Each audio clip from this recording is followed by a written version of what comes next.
के तीसरे दिन आप लोगों को मैसेज किया होगा कि रिकॉर्डिंग स्टार्ट हो चुका है, तो प्लीज मेरी बातों को ध्यान में रखिएगा। आवाज नहीं आ रही है सर, आप अपना वॉल्यूम बढ़ा दीजिए प्लीज। और अगर आप मोबाइल फोन से जुड़े हैं तो वहां पे ऑडियो का ऑप्शन आता है कि मोबाइल का ऑडियो चाहिए विद सेलुलर, मतलब जो फोन का डेटा है उसके साथ, तो आप उसको एक्सेप्ट कर लीजिए तो आपको आवाज क्लियर आएगी। ठीक है, तो अब हम आज का सेशन स्टार्ट करते हैं विद AMTSL, जो कि बहुत इंपॉर्टेंट टॉपिक है, active management of third stage of labour.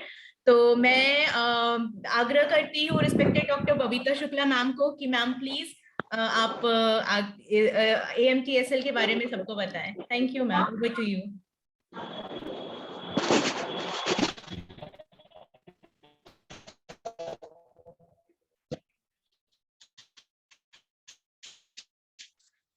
आवाज नहीं आ रही है मैम आप म्यूट है, आपको अनम्यूट करना होगा। Okay okay. हाँ हाँ हाँ। Good evening everyone. आज कितने हॉस्पिटल ज्वाइन किए हैं?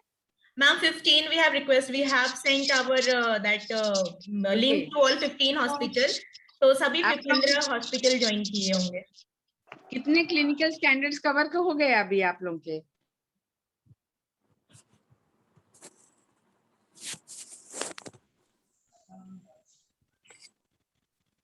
तो डिलीवरी आप लोग सभी लोग का लेबर रूम में पोस्टिंग होता होगा, आप सभी लोग डिलीवरी कराते हैं।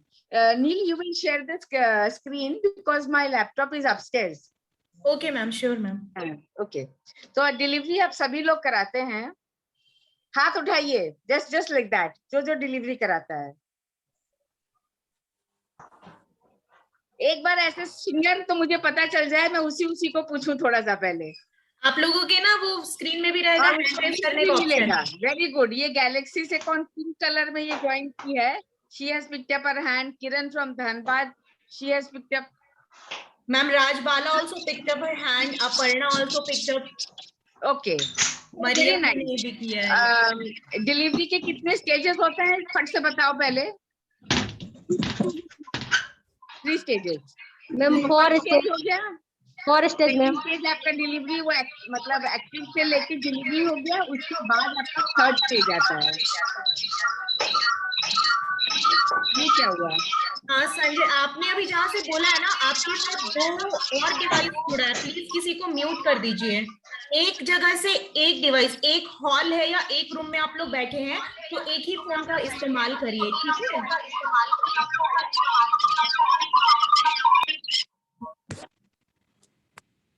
ओके, तो थर्ड स्टेज ऑफ लेबर आपने देखा, first stage, second stage and third stage. First stage आपका, सेकंड स्टेज में आपका जो मतलब एक्टिव से लेके डिलीवरी तक। अब जब डिलीवरी आपका जैसे ही हो गया, वहां से आपका थर्ड स्टेज जो प्लेसेंटा का डिलीवरी होता है, वो आपका थर्ड स्टेज ऑफ लेबर होता है। राइट? ये क्लियर है सबको? क्लियर जब होगा तो हाथ उठाइएगा। अब ये कि जो प्लेसेंटा का delivery is very very important. बहुत से लोग हैं घर में डिलीवरी होती है, प्लेसेंटा अपने आप निकल आता है, कोई ब्लीडिंग नहीं, कोई प्रॉब्लम नहीं, everybody is happy. But then we see so many patients जिसमें प्लेसेंटा की डिलीवरी में इतना ब्लीडिंग हो जाता है कि पेशेंट की जान तक जा सकती है। इसलिए हम लोग का ये मोटो है कि हम लोग डिलीवरी के दौरान प्लेसेंटा डिलीवर करें, मिनिमम ब्लीडिंग हो पेशेंट को, उस तरीके से डिलीवर करना है। इसलिए सारी डिलीवरी की जो पेशेंट्स होती हैं, उसमें प्लेसेंटा डिलीवर करने का जो तरीका होता है, जो हम लोग उसको क्या बोलते हैं, AMTSL। AMTSL, active management of third stage of labour. देख रहे हैं उसमें AMTSL लिखा हुआ है, active management of third stage of labour. हम लोग को जब पेशेंट्स आती हैं तो हम लोग कुछ पेशेंट्स को हाईलाइट कर देते हैं कि ये पेशेंट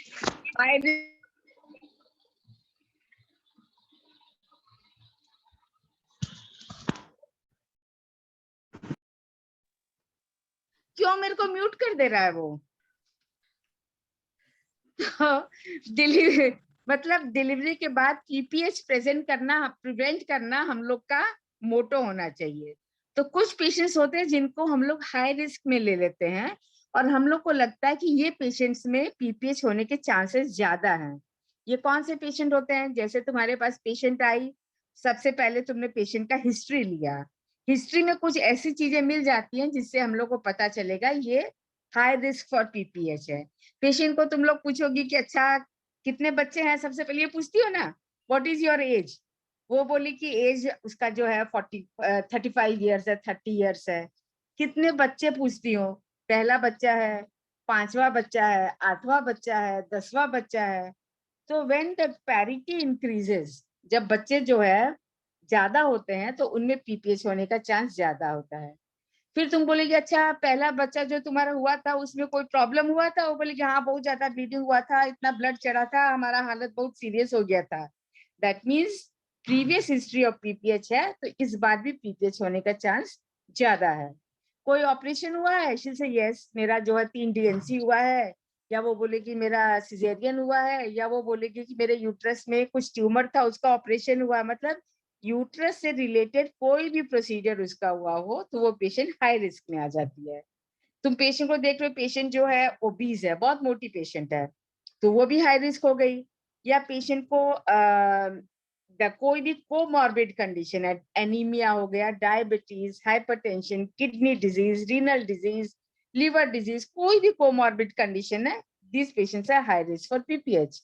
या आप अल्ट्रासाउंड में देख रहे हैं कि उसके 2 बच्चे हैं, पानी ज्यादा है, बच्चा बिग साइज का है, मायोमा है, प्लेसेंटा नीचे है, तो ये सारे फैक्टर्स कुल मिला के हम लोग के हाई रिस्क फैक्टर्स हो जाते हैं। इन पेशेंट्स में पीपीएच होने के चांस ज्यादा होता है। लेकिन कोई जरूरी नहीं कि जिस पेशेंट में कोई रिस्क फैक्टर ना हो उसको भी पीपीएच हो सकता है। तो हम लोग को प्रिपेयर रहना है। हर डिलीवरी पेशेंट में हमको मान के चलना इस पेशेंट को पीपीएच हो सकता है, और उस पीपीएच को प्रिवेंट करने के लिए जो हम लोग मेथड यूज करते हैं उसको बोलते हैं ABTSL। You are right, okay with मी?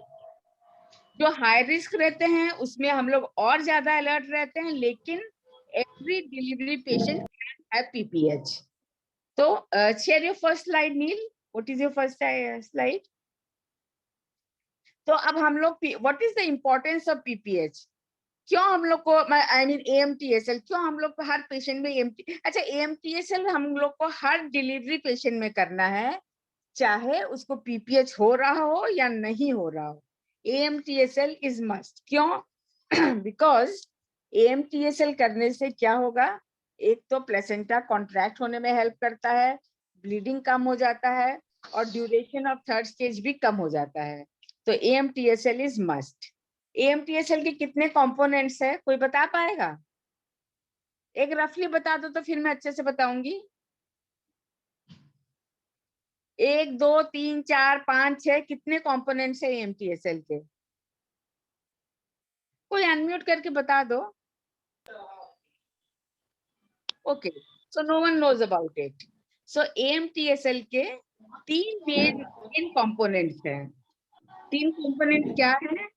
जैसे डिलीवरी हो गया बच्चे का तो हम लोग को एक यूट्रोटॉनिक देना है, नंबर 1।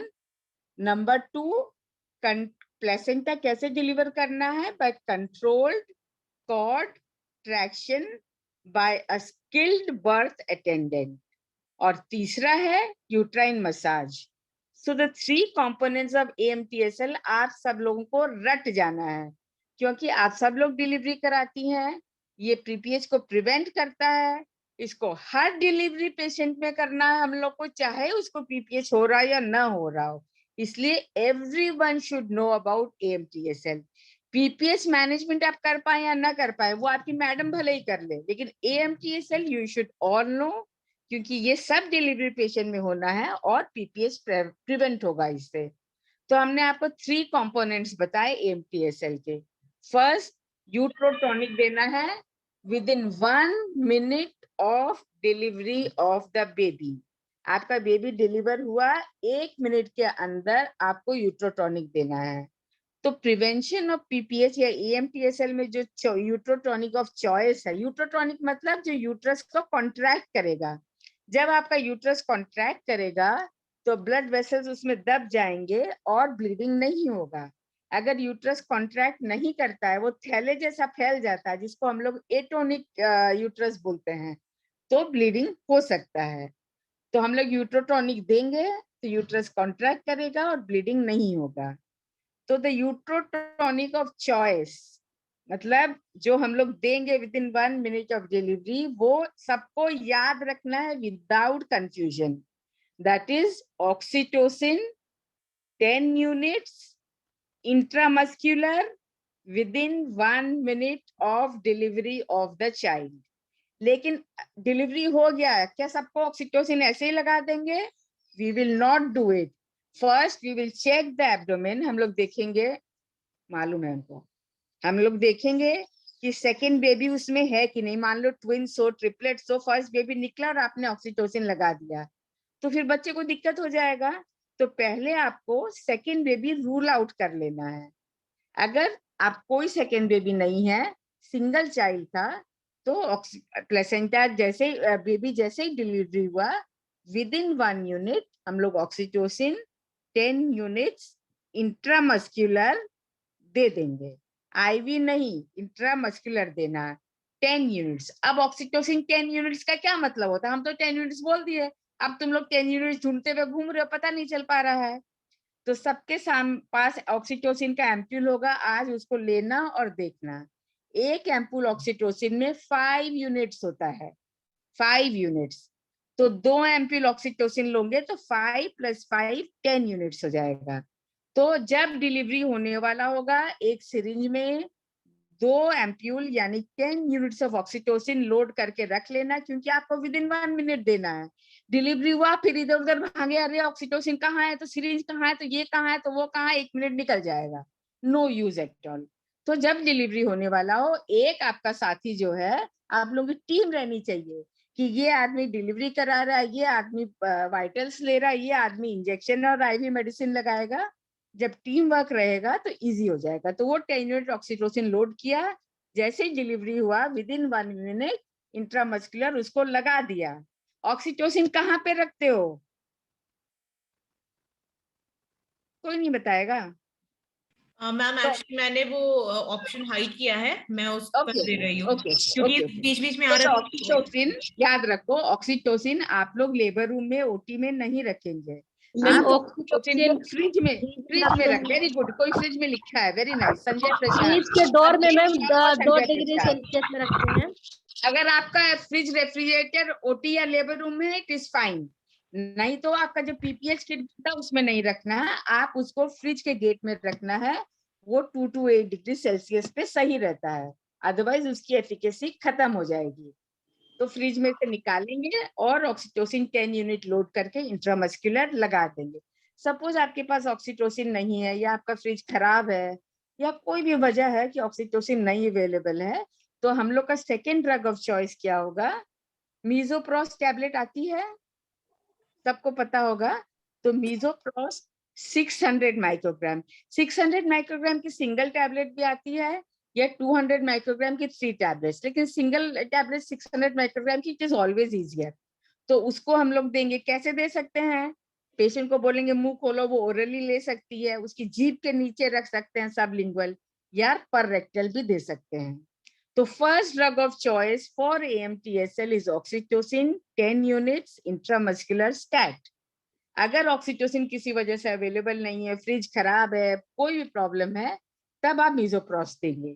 इसके अलावा कुछ अदर ड्रग्स अभी गाइडलाइंस में आ रहे हैं, लेकिन आप लोगों को सिर्फ यही 2 याद रखना है। इसके बाद हम लोग क्या करेंगे? Controlled cord traction. तो कंट्रोल्ड कॉर्ड ट्रैक्शन में जिसको, जो आदमी ट्रेंड हो, उसमें skilled birth attendant is important. ये नहीं कि कोई भी करने बैठ गया, तो जो ट्रेंड होगा उसमें वही कंट्रोल कॉन्ट्रैक्शन करेगा। Please don't look this side and that side, please pay attention. तो कंट्रोल कॉन्ट्रैक्शन उसी को करना है। अब इसमें कंट्रोल कॉन्ट्रैक्शन करने से पहले आपको ये देख लेना है प्लेसेंटा सेपरेट हुआ है कि नहीं हुआ है। अगर प्लेसेंटा सेपरेट नहीं हुआ और अब कंट्रोल कॉर्ड ट्रैक्शन बैठ गए, तो प्लेसेंटा के साथ पूरा यूट्रस बाहर आ जाएगा, जिसको यूट्राइन इन्वर्जन बोलते हैं। तो फिर पेशेंट को बहुत ब्लीडिंग होगी, पेशेंट शॉक में जा सकती है। तो placenta should be separated only after placenta separate हो गया यूट्रस। आपको कैसे पता चलेगा सेपरेट हुआ है कि नहीं? आप देखेंगे कि जैसे कि डिलीवरी हो गया, अब एक सडन गश ऑफ ब्लड आया है, आपने कॉर्ड पे एक आर्टरी फोर्सेप लगाया तो वो थोड़ा सा नीचे अपने आप आ गया है, या ऊपर जब देखेंगे कि सुप्राप्यूबिक रीजन में एक बल्ज दिखेगा तो प्लेसेंटा सेपरेट हुआ है। तो अब आपको कंट्रोल कॉर्ड ट्रैक्शन करना है। अब आप कैसे करेंगे कंट्रोल कॉर्ड ट्रैक्शन? जो राइट हैंड है आपका, पहले तो ग्लव्स और मतलब जो भी मतलब आपका जो एसेप्टिक प्रोसीजर्स वो पूरा करना है, हैंड वॉश करना है सुमन के टेक्निक से, आप गाउन ग्लव्स वगैरह सब कुछ पहन ली है। और आप जो आपका राइट हैंड है वो पकड़ और आर्टरी फोर्सेप को पकड़ के राइट हैंड से आप ऐसे पकड़िए, और आपका जो लेफ्ट हैंड है, लेफ्ट हैंड ये वाला जो है, ये आप सिम्फाइसिस प्यूबिस पे रख के यूट्रस को ऊपर की तरफ पुश करेंगी, और जो राइट हैंड से उसको अपनी तरफ धीरे धीरे खींचेंगी। अगर प्लेसेंटा सेपरेट हो गया तो बहुत आसानी से पूरा प्लेसेंटा बाहर आ जाएगा। नहीं सेपरेट हुआ तो please don't hurry, wait for separation. हम लोग 30 मिनट्स तक आराम से वेट कर सकते हैं, अनलेस कि पेशेंट को कोई और कॉम्प्लिकेशन हो रहा हो। तो आप जब धीरे धीरे खींचेंगी तो पूरा प्लेसेंटा आपका निकल जाएगा। प्लेसेंटा को वेट करिए, आराम से मेम्ब्रेन्स भी सेपरेट होने दीजिए, अपने दोनों हाथ में रखिए और प्लेसेंटा को एग्जामिन करिए। एग्जामिन का मतलब आप मैटरनल सरफेस देखेंगी, आप फीटल सरफेस देखेंगी, आप कॉर्ड देखेंगी, आप प्लेसेंटा का कोई बिट्स या कोई कार्टिलेजन उसमें छूट तो नहीं गया, वो पूरा कंप्लीट है कि नहीं ये देखेंगी, मेम्ब्रेन्स का कुछ पार्ट छूटा तो नहीं है, मेम्ब्रेन में कोई टीयर तो नहीं है। और कॉर्ड जब देखेंगी तो कॉर्ड में आपका तीन होल्स दिखता है आपका, एक बड़ा वाला होता है, दो छोटा वाला होता है। जो बड़ा वाला होता है वो वेन है और दो छोटा वाला वो आर्टरी है। तो अगर ये तीनों है that means it is a normal umbilical cord. तो आपको समझ में आया? इसको जब प्लेसेंटा के examination is very very important, इसमें थोड़ा सा ही प्लेसेंटा का कुछ कॉटलिटन मिसिंग है, मेम्ब्रेन्स मिसिंग है, इसका मतलब कि हम लोग को फर्दर उसको निकालना, नहीं तो पेशेंट को पीपीएच हो सकता है।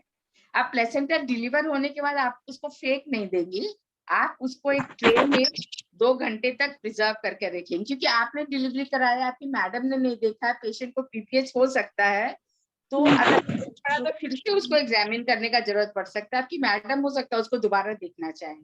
तो जो प्लेसेंटा डिलीवरी हो गया है उसके बाद उसको 2 घंटे तक ट्रे में रखना है। तो ये 2 कंपोनेंट हम जो बताएं, यूट्रोटोनिक और controlled contraction by skilled birth attendant, ये बिल्कुल मैंडेटरी कंपोनेंट्स है AMTSL के। तीसरा जो बचता है वो यूट्राइन मसाज है। तो आप डिलीवरी ऑफ प्लेसेंटा के बाद आप यूट्रस पे हाथ रखेंगी, जब आप सिम्फाइसिस प्यूबिस के अम्बिलिकस के जस्ट नीचे हाथ रखेंगी आपको यूट्रस फील होगा। तो आप देखेंगे कि यूट्रस किस तरह का फील हो रहा है। अगर वो hard as a cricket ball, मतलब एकदम हार्ड फील हो रहा है, क्रिकेट बॉल जैसा रहता है, तब मतलब यूट्रस कॉन्ट्रैक्टेड है। अगर वो सॉफ्ट लाइक अ नोज, अपना नोज टच करिए, tip of the nose soft feeling होती है, वो हार्ड नहीं है करती है, वो नोज की तरह सॉफ्ट है, इसका मतलब यूट्रस कॉन्ट्रैक्ट नहीं हुआ है, वो फैला हुआ है थैले की तरह, इसमें से पीपीएच हो सकता है। तो जब यूट्रस आपको सॉफ्ट मिलेगा, please we will go for uterine massage. Uterine massage कैसे करेंगे? तो आप अम्बिलिकस के नीचे आई, आप यूट्रस को फील की, फिर हैंड से ऐसे सर्कुलर मोशन से यूट्रस को कॉन्ट्रैक्ट ऐसे ऐसे मसाज करते रहेंगे, और साथ में देखेंगे कि यूट्रस कॉन्ट्रैक्ट हार्ड हो रहा है कि नहीं, और नीचे से ब्लीडिंग बंद हो रहा है कि नहीं।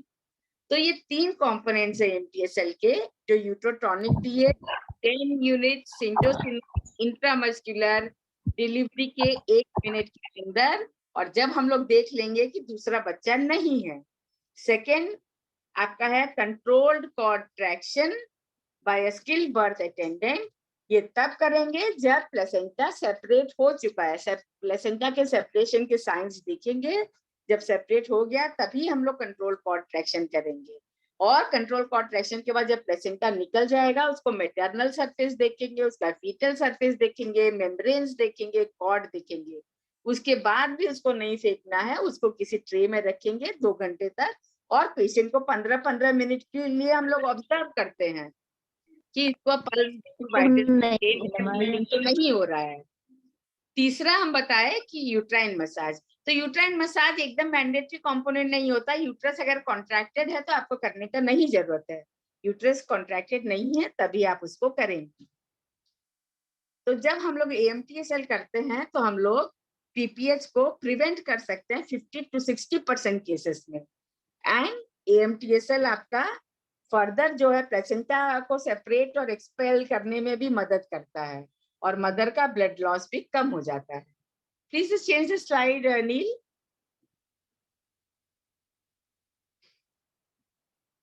तो प्लेसेंटा कितने मिनट्स में डिलीवर हो जाना चाहिए? कब तक आप वेट कर सकती है? मान लो प्लेसेंटा नहीं सेपरेट हुआ, खड़ी है, रात भर दिन भर तो नहीं खड़ी रह सकती है, कुछ टाइम। आधा घंटा ma'am. 30 minutes. 30 minutes. 30 minute patient को बहुत ज्यादा ब्लीडिंग हो रही है, पेशेंट का वाइटल्स कुछ गड़बड़ हो रहा है या कोई और प्रॉब्लम हो रही है, हम लोग 30 मिनट्स तक वेट कर सकते हैं कोई और इंटरवेंशन नहीं करके। उस पीरियड में मैक्सिमम प्लेसेंटा सेपरेट हो जाते हैं और कोई प्रॉब्लम नहीं होती है। उसके बाद भी जब नहीं सेपरेट होता है तब हम फर्दर स्टेप लेते हैं। Very good. Next slide. AMTSL का वीडियो दिखाएंगे आपको। नील दिखाओगे क्या? Yes ma'am, yes ma'am. Okay.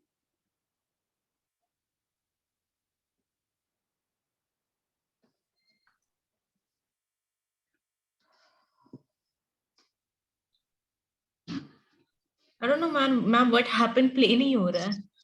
Okay कोई बात नहीं, नेक्स्ट स्लाइड दिखाओ, बाद में दिखाते हैं वीडियो। ठीक है, हाँ ठीक है मैम।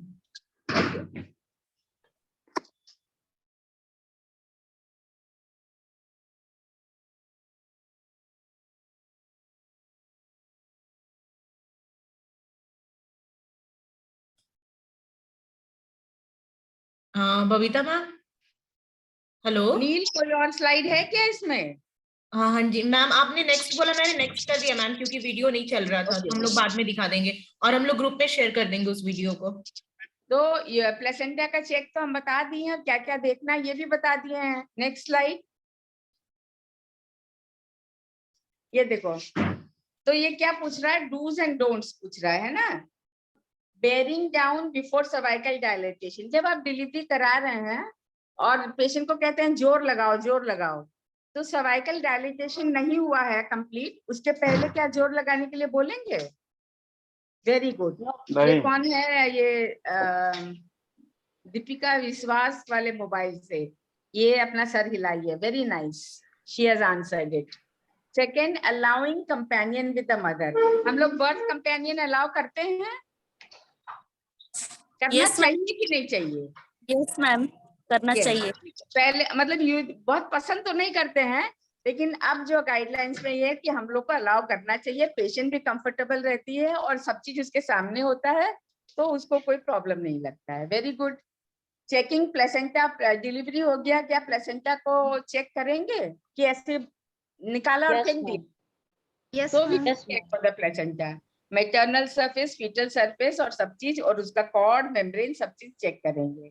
फिर पेरिनियल शेविंग आजकल करते हैं? No ma'am. तो पार्ट में तुम लोग बोलते हो। Yes ma'am. अब जो है क्लिपिंग करते हैं, वो पूरा जो जैसे लेके रेजर ब्लेड से तुम लोग शुरू हो जाते थे एकदम बिल्कुल, वो नहीं करते हैं अब, क्योंकि उससे कट्स हो सकता है और पेशेंट को फर्दर इन्फेक्शन हो सकता है, तो वो चीज नहीं करना है। फिर क्या है? Fundal pressure. क्या No. करना चाहिए? फंडल प्रेशर देना चाहिए? No ma'am before that we have milking है, मिल्किंग वाला सेक्शन है मैम। इसका कॉर्ड को मिल्किंग है? मिल्किंग करेंगे, कॉर्ड को milking. Milking of cord. Milking of cord क्या करना है? Not required. फिर उसके बाद क्या है? फंडल प्रेशर हो गया। अर्ली ब्रेस्ट फीडिंग करना चाहिए कि नहीं चाहिए? करना चाहिए। कहते ये हैं कि डिलीवरी जैसे हुआ बच्चे को मदर के पेट पे लेटा दो और फिर हम लोग डिलेड कॉर्ड क्लैंपिंग करते हैं, इमीडिएटली नहीं करना है। वो टाइम देना है आपको 1 to 2 मिनट। उससे क्या होगा, जो एक्स्ट्रा ब्लड है बच्चे को जाएगा, उसको एनीमिया नहीं होगा, बच्चे को एंटीबॉडी जाएंगी तो उसको इन्फेक्शन नहीं होगा। और जब तक बच्चे को उस मदर के पेट पे लिटाए हो, अगर बच्चा क्राई कर रहा है, नहीं क्राई कर रहा है तो आपको इमीडिएटली क्लैंप करना है, नहीं तो आप उसको छोड़ दीजिए, पल्सेशन स्टॉप होगा, 1 या 2 मिनट हो जाएगा, तब आप क्लैंप करेंगे। और उसी बीच में कहते हैं कि वो टॉवल से रैप करके ड्रिप फीडिंग करा दीजिए। करा पाते तो कराओ, नहीं तो विद इन 1 आवर तो मतलब करा ही देना चाहिए। फिर क्या, routine augmentation of labour. Her patient को सिंटो ड्रिप चला के स्ट्रिपिंग करके आरएम करके कर देना चाहिए, या अपने आप लेबर में जाने के लिए और पेन बढ़ने के लिए देना चाहिए मौका? नहीं मैडम। अगर कॉन्ट्रैक्शन अच्छा आ रहा, प्रोग्रेस कर रही है, तो you don't need to augment every patient. जिसमें आपको जरूरत लगता है उसमें हम लोग कर सकते हैं। फिर क्या है, रूटीन एंटीबायोटिक्स। रूटीन एंटीबायोटिक्स देना चाहिए? Not needed. नहीं मैडम। अगर आप सब जो है फुल, आपका जो सारा वो जो क्लीन से आपको सारा समझाई है, सारे क्लीन से अगर आप प्रॉपरली कर रही हैं, आपका लेबर रूम वेल स्टेरिलाइज्ड है और आप लोग सब स्टैंडर्ड्स मेंटेन कर रहे हैं, और पेशेंट को कोई लीकिंग की हिस्ट्री नहीं है, कोई और कॉम्प्लिकेशन नहीं है, तो you should not give it to every patient. फिर respectful maternity care, privacy, this is very important. Every lady has a right for respectful. एकदम कोई डांट वांट नहीं, ये क्या कर रही हो, इधर आओ उधर आओ, 2-4 झापड़ लगाया, पीटा, डिलीवरी कराओ, no, not at all. You should be very very polite with every lady. Every lady has a right to respect. आपके साथ कोई ऐसा करेगा तो अच्छा नहीं लगेगा, तो आपको भी किसी के साथ नहीं करना चाहिए। फिर क्या बचा, पेरिनियल सपोर्ट। डिलीवरी में पेरिनियल सपोर्ट का इम्पोर्टेंस है, पेरिनियल सपोर्ट देना चाहिए।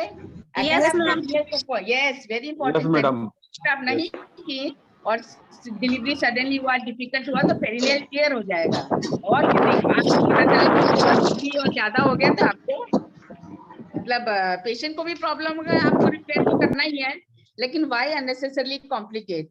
तो perineal support proper is important. Very nice, you all have answered all the questions. अपने लिए क्लैपिंग करिए, वेरी गुड गर्ल्स। क्या तुम फालतू में नील, तुम जो ट्रेनिंग करा रही हो सब पता है इन लोगों को। नेक्स्ट स्लाइड क्या है? इनफैक्ट मैम ये लोग सब अभी बोल भी रहे थे और मैसेजेस इतने मतलब तुरंत आ रहा था ना, यस नो करना है नहीं करना है, तो they are very good girls, they know everything. Neel की ट्रेनिंग हो रही है, हैं? नील की ट्रेनिंग हो रही है। नेक्स्ट स्लाइड क्या है? मेरी कुछ सिस्टर और पता है? रिक्वेस्ट है कि आप प्लीज म्यूट रहिएगा। जब आपसे सवाल किया जाएगा आप सबों से, तब प्लीज अपने आप को अनम्यूट कर दीजिए। हम आपको म्यूट कर रहे हैं पर आप बार बार अनम्यूट हो जा रही हैं। अच्छा, तो नील मैम कोई और आपको नहीं स्लाइड बोल बचा रहे थे, है? एक्चुअली मेरी sister I understood, I understood. हाँ। कोई और स्लाइड बचा है? Yes ma'am, the last one, this is the last slide तो ma'am. Last one, the key message हम आपको बताए हैं कि देखो, AMTSL क्या होता है? PPH प्रिवेंशन के लिए होता है। सारी डिलीवरी पेशेंट्स में करना है, चाहे वो हाई रिस्क हो या लो रिस्क हो। तो जैसे डिलीवरी हो गया, 1 मिनट के अंदर आपको ऑक्सीटोसिन 10 यूनिट्स इंट्रामस्कुलर दे देना है। ऑक्सीटोसिन नहीं मिला तो मीजोप्रोस 600 माइक्रोग्राम ओरली सबलिंगुअल रेक्टल आप दे सकते हैं। ऑक्सीटोसिन को आपके गेट में रखना है, बाहर नहीं रखना है, नहीं तो वो उसकी एफिकेसी खत्म हो जाएगी। फिर आप, और ये देने से पहले आप देख लेंगे कि दूसरा बच्चा तो नहीं है। अगर दूसरा बच्चा है तो आप वेट करेंगे उसका डिलीवरी के लिए, तभी कुछ करेंगे। फिर स्किल्ड बर्थ अटेंडेंट जो रहेगा वही कंट्रोल पॉट ट्रैक्शन से प्लेसेंटा डिलीवर कराएगा, और प्लेसेंटा सेपरेट हो जाएगा तभी कंट्रोल पॉट ट्रैक्शन करना है। हम लोग आधे घंटे तक वेट कर सकते हैं प्लेसेंटा की डिलीवरी के लिए, कोई हड़बड़ी नहीं है अगर कोई और प्रॉब्लम नहीं है तो। और तीसरा है यूट्राइन मसाज करेंगे उन्हीं पेशेंट्स में जिसमें uterus is soft like your nose, not hard like a cricket ball. मतलब यूट्रस कॉन्ट्रैक्ट नहीं हुआ तब आपको उसको यूट्राइन मसाज करना है। तो जब हम ये करते हैं तो 60% पेशेंट्स में हम लोग PPH प्रिवेंट करते हैं। It helps in uterine contraction, expulsion of clots, expulsion of placenta, और इसके अलावा पेशेंट की ब्लीडिंग बहुत कम हो जाती है। So everybody is happy and work well done. Clap for yourself. अगर PPH हुआ तो कितनी भाग दौड़ मचती है, कॉल फॉर हेल्प, इमरजेंसी, ये वो सब चीज लग जाता है। कुछ और बताना है नील? हो गया शायद तुम्हारा? मैम हो गया हाँ, मैम। अब जो थोड़ा बहुत रह गया होगा, वैसे तुमने काफी कवर कर दिया मेरा भी। तो अच्छा। तो I have made work easy for Meenakshi जी। अब बाकी का बहुत अच्छे से सीनियर मैडम आएंगी, एक्चुअली वो आपको अच्छे से बताएंगी। हम आपको बेसिक पॉइंट्स बता दिए हैं, ठीक है? Okay, thank you everyone. Thank you so much ma'am, thank you ma'am. तो हमने अभी एक बहुत ही इम्पोर्टेंट टॉपिक कवर किया है, मैडम ने बहुत अच्छे से बताया। आई होप सबको समझ में आ गया होगा, और सब लोग ध्यान से सुनिएगा, क्योंकि फिर से आज आप लोगों को टास्क मिलेगा करके ग्रुप में भेजने के लिए, ठीक है? तो अब हम स्टार्ट करते हैं, हम आगे चलते हैं। हमारा सेफ एंड क्लीन बर्थ है, जो I request doctor Meenakshi Gupta ma'am, Yes, yes, yes. Ma'am shall I हाँ। Share the slide? और You should share that slide. Okay You will okay share ma'am, that. ठीक है, Okay. Thank you ma'am. हाँ। और आप सबों से आग्रह है कि प्लीज अपना वीडियो ऑन रखिएगा और अपने आप को म्यूट रखिएगा। सब लोग वीडियो ऑफ करते हैं और अनम्यूट हो जाते हैं, तो वाइस वर्सा करना, उल्टा करना है, ठीक है? म्यूट रहना है, वीडियो ऑन करना है। जब आपसे सवाल किया जाएगा तब आप अपने आप को अनम्यूट करके जवाब दीजिएगा, और या फिर चैट बॉक्स में लिख सकते हैं, ठीक है? तो हम लोग नेक्स्ट स्टार्ट करते हैं ma'am, over to you. Okay. Okay. Thank you, Neil, for giving me the opportunity. Now I welcome my all attendees. So, काफी टॉपिक कवर हो चुके हैं और ये हमारा स्टैंडर्ड 7 है। In this we will cover safe and clean birth. Safe and clean birth से क्या मतलब है कि मदर और बेबी दोनों सेफ रहे और साफ सुथरे रहे, इन्फेक्शन ना हो। तो उसके लिए आपको क्या करना होगा? सेफ एंड क्लीन बर्थ के लिए सबसे पहले क्या क्या चीज क्लीन करेंगे? मान लीजिए जैसे इसमें 6 क्लीन्स हैं, तो 6 क्लीन्स में आपके हैंड शुड बी क्लीन। हाथ कैसे साफ करेंगे उसका किसी को फॉर्मूला मालूम है? कोई बोलेगा? हाथ क्लीन करने के लिए कैसे? सुमन के का नाम सुना है किसी ने? यस मैम, सुनिए मैम। यस है, हाँ। तो इसमें क्या क्या होता है? एस से सुमन, एस से सीधा, उल्टा, यू से उल्टा, हाँ, एम से एम, मुट्ठी, यस, गुड, वेरी गुड। ए से अंगूठा, ए से अंगूठा, वेरी और गुड। इसमें कलाई, एन, एन ए से एन से, कलाई, एन से नाखून, नाखून, नाखून, ए से कलाई। ए से कलाई। हाँ, तो पहले सीधा ऐसे ऐसे वॉश करेंगे, फिर उसके बाद उल्टा एक ऐसे और एक ऐसे वॉश करेंगे, फिर उसके बाद मुट्ठी को वॉश करेंगे पूरा, फिर अंगूठा लेके ऐसे ऐसे अंगूठा लेके वॉश करेंगे, फिर अंगूठा, फिर एन, ये नाखून साफ करेंगे, फिर ये कलाई साफ करेंगे। तो 6 स्टेप्स है ये सारा पूरा अच्छे से हाथ क्लीन करने के लिए, ठीक है?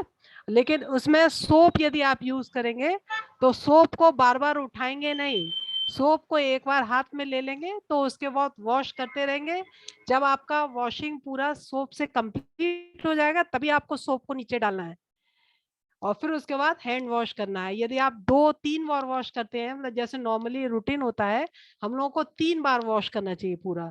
तो एक बार वॉश करने के बाद सोप हाथ में ही है, पानी से धो लिया, फिर उसके बाद उसी को सोप को फिर से वही 6 स्टेप्स फिर से करेंगे, फिर उसके बाद वॉश करने के बाद फिर जब आपका कंप्लीट वॉश हो जाएगा तब साबुन को छोड़ के फिर वॉश करके आप हाथ ऐसे करके थोड़ा सा ऊंचा करके फिर जाएंगे, फिर ग्लव्स पहनेंगे, ठीक है? हो गया क्लीन हैंड्स। दूसरा हो गया क्लीन सरफेस। तो जो आपकी लेबर रूम की सरफेस, टेबल की सरफेस है, ये है सब पूरा क्लीन होना चाहिए। तीसरा है क्लीन पेरिनियम। जब डिलीवरी हो रही है तो आपको पेरिनियम को क्लीन करना है। वो किससे करते हो? सेवलॉन से और बीटाडिन से। तो क्लीन करने का एक प्रोसीजर है, आपने स्पंज होल्डर से पैड लिया, गॉश पीस, और उससे जब साफ करेंगे तो ऊपर से नीचे जाएंगे, कभी भी एनस से ऊपर की तरफ नहीं जाएंगे। तो उससे क्या होगा, आपका नीचे से ऊपर जाएंगे तो एनस पे जो इन्फेक्शन, स्टूल वगैरह जो कुछ भी होगा उससे पेरिनियम इन्फेक्ट हो जाएगी। तो उससे एपिजोटमी आप लगाएंगे, वो इन्फेक्ट हो जाएगी, इन्फेक्शन अंदर चला जाएगा, बच्चे को इन्फेक्शन हो जाएगा। तो पेरिनियम को अच्छे से क्लीन करना बहुत जरूरी है। फिर तीसरा, जब बच्चे की डिलीवरी हो गई तो आपको कॉर्ड काटनी है। तो कॉर्ड काटने वाला जो आपका जो सीजर्स है, इट शुड बी क्लीन। तो उसको स्प्रिट में डुबा के रखते हैं, जैसे भी आप लोगों के हॉस्पिटल में रखते होंगे, या तो स्प्रिट में डुबा के रखते हैं या फिर उसको साइडेक्स के सॉल्यूशन में डाल के उसको रखते हैं सीजर्स को, तो उसमें से निकाल के क्लीन करेंगे। 5वीं चीज हो गई आपके क्लीन टॉवल, जिसमें एक तो माँ का पोर्शन पेरिनियम क्लीन करने, पेरिनियम कवर करने के लिए आप टॉवल यूज करते हैं। दूसरी टॉवल आप यूज करते हैं बच्चे के लिए, बच्चे के लिए भी क्लीन टॉवल चाहिए और पेरिनियम को कवर करने के लिए भी आपको क्लीन टॉवल चाहिए। ये सब स्टेलाइज्ड होनी चाहिए। फिर 6th है आपका कॉर्ड क्लैंप। ये कॉर्ड क्लैंप भी आपकी डिस्पोजेबल कॉर्ड क्लैंप्स आती हैं आजकल, वो यूज करनी है। ये सब स्टेलाइज्ड होती है जिससे कि कॉर्ड में इन्फेक्शन ना हो। ठीक है, ये हो गए 6 क्लीज। फिर दूसरा है हम लोगों का topic how to perform vaginal delivery. तो उसकी स्टेजेस हैं वेजाइनल डिलीवरी की। What are the 4 stages of vaginal deliveries? 4 vaginal deliveries की स्टेजेस हैं। तो एक first stage, second stage, third stage, fourth stage. First stage क्या होती है? फर्स्ट स्टेज होती है ट्रू लेबर पेन्स, जहां से स्टार्ट होते हैं उससे फुल डायलिटेशन तक, that is first stage. Second stage is full dilatation to the delivery of the baby. Third stage starts after the delivery of baby to the baby of delivery of the placenta. जब placenta baby होने के बाद तक placenta निकला, ये third stage हो गई। Fourth stage हो गई after the delivery of placenta, expulsion of placenta to 2 hours of the birth, क्योंकि 2 आवर्स में सबसे ज्यादा पीपीएच के चांसेस होते हैं, तो उसको हम लोग फोर्थ स्टेज मान लेते हैं। और ये मदर और बेबी दोनों के लिए क्रूशियल पीरियड है, 2 आवर्स आफ्टर द बर्थ। तो ये first stage, second stage, third stage, fourth stage. First stage आप लोग पढ़ चुके हैं, उसके 2 पार्ट होते हैं। मैडम अमृता सरकारी ने बताया था आप लोगों को, पार्टोग्राफ कवर किया था, तो उसमें लेटेंट फेज और एक्टिव फेज। लेटेंट फेज क्या होती है? लेटेंट फेज होती है जब पेशेंट को ट्रू लेबर पेन्स स्टार्ट होते हैं उससे 4 सेंटीमीटर डायलिटेशन तक, और एक्टिव फेज होती है 4 centimetre dilatation to full dilatation, 10 centimetre dilatation जिसको बोलते हैं। तो लेटेंट फेज में ट्रू लेबर पेन से क्यों कह रहे हैं हम लोग? ट्रू लेबर पेन का क्या मतलब है? ट्रू लेबर पेन होते हैं, फॉल्स लेबर पेन्स होते हैं। नील स्लाइड चेंज कर देना। हाँ, true labour pain, false labour pain के बारे में बता दें इनको। ये हाँ, ट्रू लेबर पेन्स और false labour pain. True labour pain किसको बोलेंगे और फॉल्स लेबर पेन? जैसे पेशेंट है, टर्म 9 मंथ प्रेगनेंसी है, वो आपके पास आ रही है, मैडम हमको पेन हो रहा है, तो कैसे तुम लोग मालूम करोगे कि उसको बच्चा होने का दर्द हो रहा है या ऐसे ही दर्द हो रहा है? उसके पेट में भी कुछ मरोड़ हो रही है, या उसको खाने पीने से दर्द हो रहा है, या गैस्ट्राइटिस हो रही है, कुछ और भी हो सकता है, कोई जरूरी नहीं है 9 महीने की प्रेगनेंसी जो भी पेशेंट करके आ रही है या 8 महीने की प्रेगनेंसी है तो उसको लेबर पेन्स ही हो। तो कैसे डिफरेंशिएट करेंगे? जो ट्रू लेबर पेन्स होते हैं उसमें ये होते हैं वो रेगुलर इंटरवल पर होते हैं, और ये वैसे पेन्स होते हैं तो इरेगुलर होते हैं, हुआ फिर 15 मिनट नहीं हुआ, फिर 1 घंटा नहीं हुआ, बीच में कभी हुआ कभी नहीं हुआ। लेकिन जब लेबर पेन होंगे तो एक रेगुलर इंटरवल पे होंगे और उनकी इंटेंसिटी बढ़ती रहेगी। जैसे पहले 10 सेकंड का पेन हो रहा था, फिर उसके बाद 20 सेकंड, 40 सेकंड का पेन होता है, उसको अच्छा पेन कहते हैं। जैसे पहले आधा घंटे में 1 पेन हो रहा था, फिर उसके बाद वो 10 मिनट में 1 पेन होने लगा, 10 मिनट में 2 पेन हो रहे हैं, 10 मिनट में 3 पेन हो रहे हैं। तो अच्छा पेन बोलते हैं जब 10 मिनट में 3 कॉन्ट्रैक्शन आए और एक कॉन्ट्रैक्शन करीब 40 सेकंड लास्ट करे। लेकिन तो फिर उसके बाद इसमें और ट्रू लेबर पेन की क्या पहचान होती है कि उसमें रेस्ट से रिलीफ, आराम नहीं मिलता है ट्रू लेबर पेन। और जो फॉल्स पेन हो गए तो पेशेंट बताती है कि आराम करते हैं तो ठीक हो जाता है दर्द। फिर है ये ट्रू लेबर पेन जो होते हैं वो बैक से स्टार्ट होते हैं, जैसे कमर पे पेशेंट बताती है पहले कमर में दर्द होता है फिर पेट में बढ़ता है, और जो फॉल्स पेन होते हैं वो केवल पेट में दर्द हो रहा है, इस टाइप का पेशेंट बताती है। और अधिकतर करके ट्रू लेबर पेन से पहले पेशेंट को शो होता है।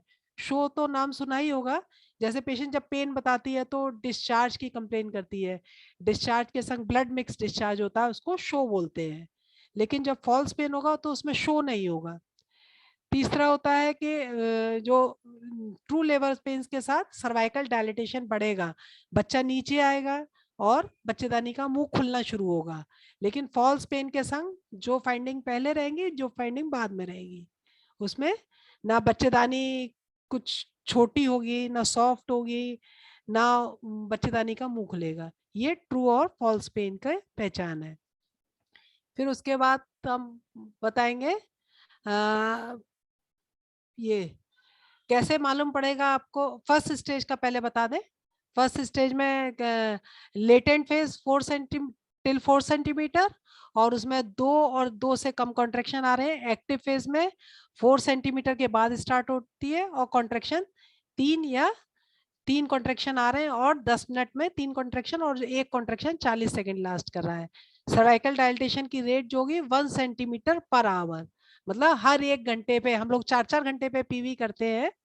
पीवी 4-4 घंटे पे करते हैं, उससे पहले आपको करना नहीं है। जब तक पेशेंट कंप्लेन नहीं कर रही है कि वो पुश कर रही है, तब आप देख सकते हैं कि पेशेंट एक्टिव फेज में है और पुश कर रही है, तो हम पीवी करके देख लें। अदरवाइज आपको पीवी जो भी है वो 4 घंटे से पहले नहीं करनी है, वो भी कंप्लीट एसेप्टिक प्रिकॉशन के साथ।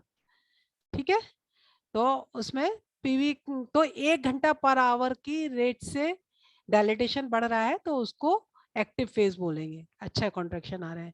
फिर उसके बाद आपका एक्टिव फेज में चली गई, फुल डायलिटेशन हो गया पेशेंट को।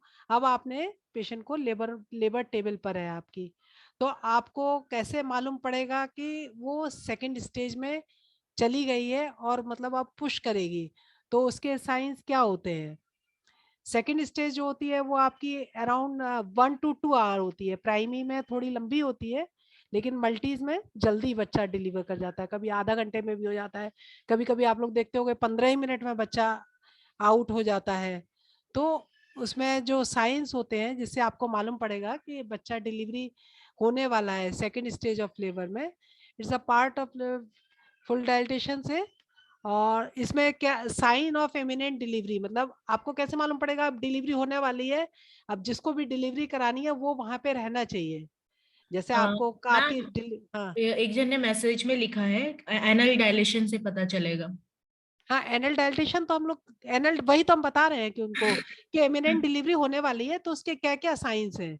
एक आएगा जैसे वल्वा आपका गैप करने लगेगा, बेबी का हेड दिखने लगेगा, पेरिनियम जो है वो पतला हो जाता है, जैसे मसल्स जो है वो स्ट्रेच हो जाती है जिसकी वजह से पेरिनियम पतला होने लगता है, बेबी का हेड दिखाई देने लगेगा और एनल डायलिटेशन होने लगेगा। एनस क्योंकि प्रेशर पड़ता है तो एनस पे भी प्रेशर पड़ता है तो एनस भी डायलेट होने लगता है और पेशेंट को पुश करने की अर्ज होने लगेगी। जैसे उसको पेशेंट को लगेगा वो अपने आप ही, आप नहीं भी कहेंगे तब भी वो बियर डाउन करने लगती है, तो इसका मतलब कि वो हेड नीचे आ रहा है, now she want to deliver. तो ये सब साइंस है। और फिर उसके बाद आप क्या करोगे जब पेशेंट को एनल डायलिटेशन हो गया, वल्वा गैप कर गया, बेबी डिलीवरी होने वाला है, पेशेंट पुश करने के लिए, तो उसको एनकरेज करोगे। बर्थ अटेंडेंट आपके पास है, पेशेंट का बर्थ अटेंडेंट रहना चाहिए। आप सब तैयारी के साथ हैं, आपके पीपीएच के मैनेजमेंट के लिए तैयार, एएमटीएसएल के बारे में बबीता शुक्ला बता ही चुकी हैं आपको। आप पूरी तैयारी के साथ हैं, हर केस में आप पूरी तैयारी के साथ हैं। आपकी सिंटोसिनॉन इंजेक्शन तैयार है एएमटीएसएल के लिए, आपके बर्थ अटेंडेंट साइड से खड़ा हुआ है, उसको बताइए। आपके साथ जो अटेंडेंट है वो भी बताएगा कैसे पुश करना है, तो पेशेंट को बताना है कि मुंह खोल के ब्रीदिंग सांस लेती रहे और जब उसको पेन आएगा अच्छा तब फिर वो मुंह पे मुंह मतलब दांत पे दांत रख के नीचे पुश करे। लोग रोज आप लोग करते होंगे, जो जो जिसकी भी लेबर रूम में पोस्टिंग होती है तो ये काम बराबर ही करना रहता है। तो उसके बारे में ये हो गया। फिर उसके बाद नेक्स्ट नील, नेक्स्ट स्लाइड। एक और होगी इसमें, पहले इससे पहले भी स्लाइड थी ना जो उसमें मैंने उसमें डिलीवरी का वो प्रोसेस इन लोगों को बताना था। नहीं मैम, अच्छा चलो हम बता देते हैं, चलो इसी को बता देते हैं। फिर उसके बाद ये कि एपिजियोटमी आपको देनी है कि नहीं देनी है ये देखना है। एपिजियोटमी मीन्स हर पेशेंट में, आजकल प्राइमी में भी, पहले तो हम लोग जब अपने जमाने में पढ़ते थे तो ये होता था कि प्राइमीज में एपिजियोटमी ऑलमोस्ट 99% केसेस में हम लोग देते थे। लेकिन जो नया कंसेप्ट आया है उसमें है कि एपिजियोटमी सब पेशेंट में नहीं देनी है। जहां आपको जरूरत पड़े तो किन केसेस में एपिजियोटमी देनी ही पड़ेगी, आपको चांसेस है, जैसे बेबी एलजीए है, 3.5-4 किलो का बच्चा है, नीचे प्रोलॉन्ग मतलब सेकंड स्टेज में पेशेंट बहुत देर तक पड़ी हुई है, बच्चा नीचे नहीं आ रहा है, तो आप उसको सपोर्ट कर सकते हैं। फिर यदि आपको इंस्ट्रूमेंटल डिलीवरी करानी है, आपको फॉरसेप्स लगानी है या वैक्यूम लगाना है, तो आपको एपिजियोटमी देनी ही पड़ेगी।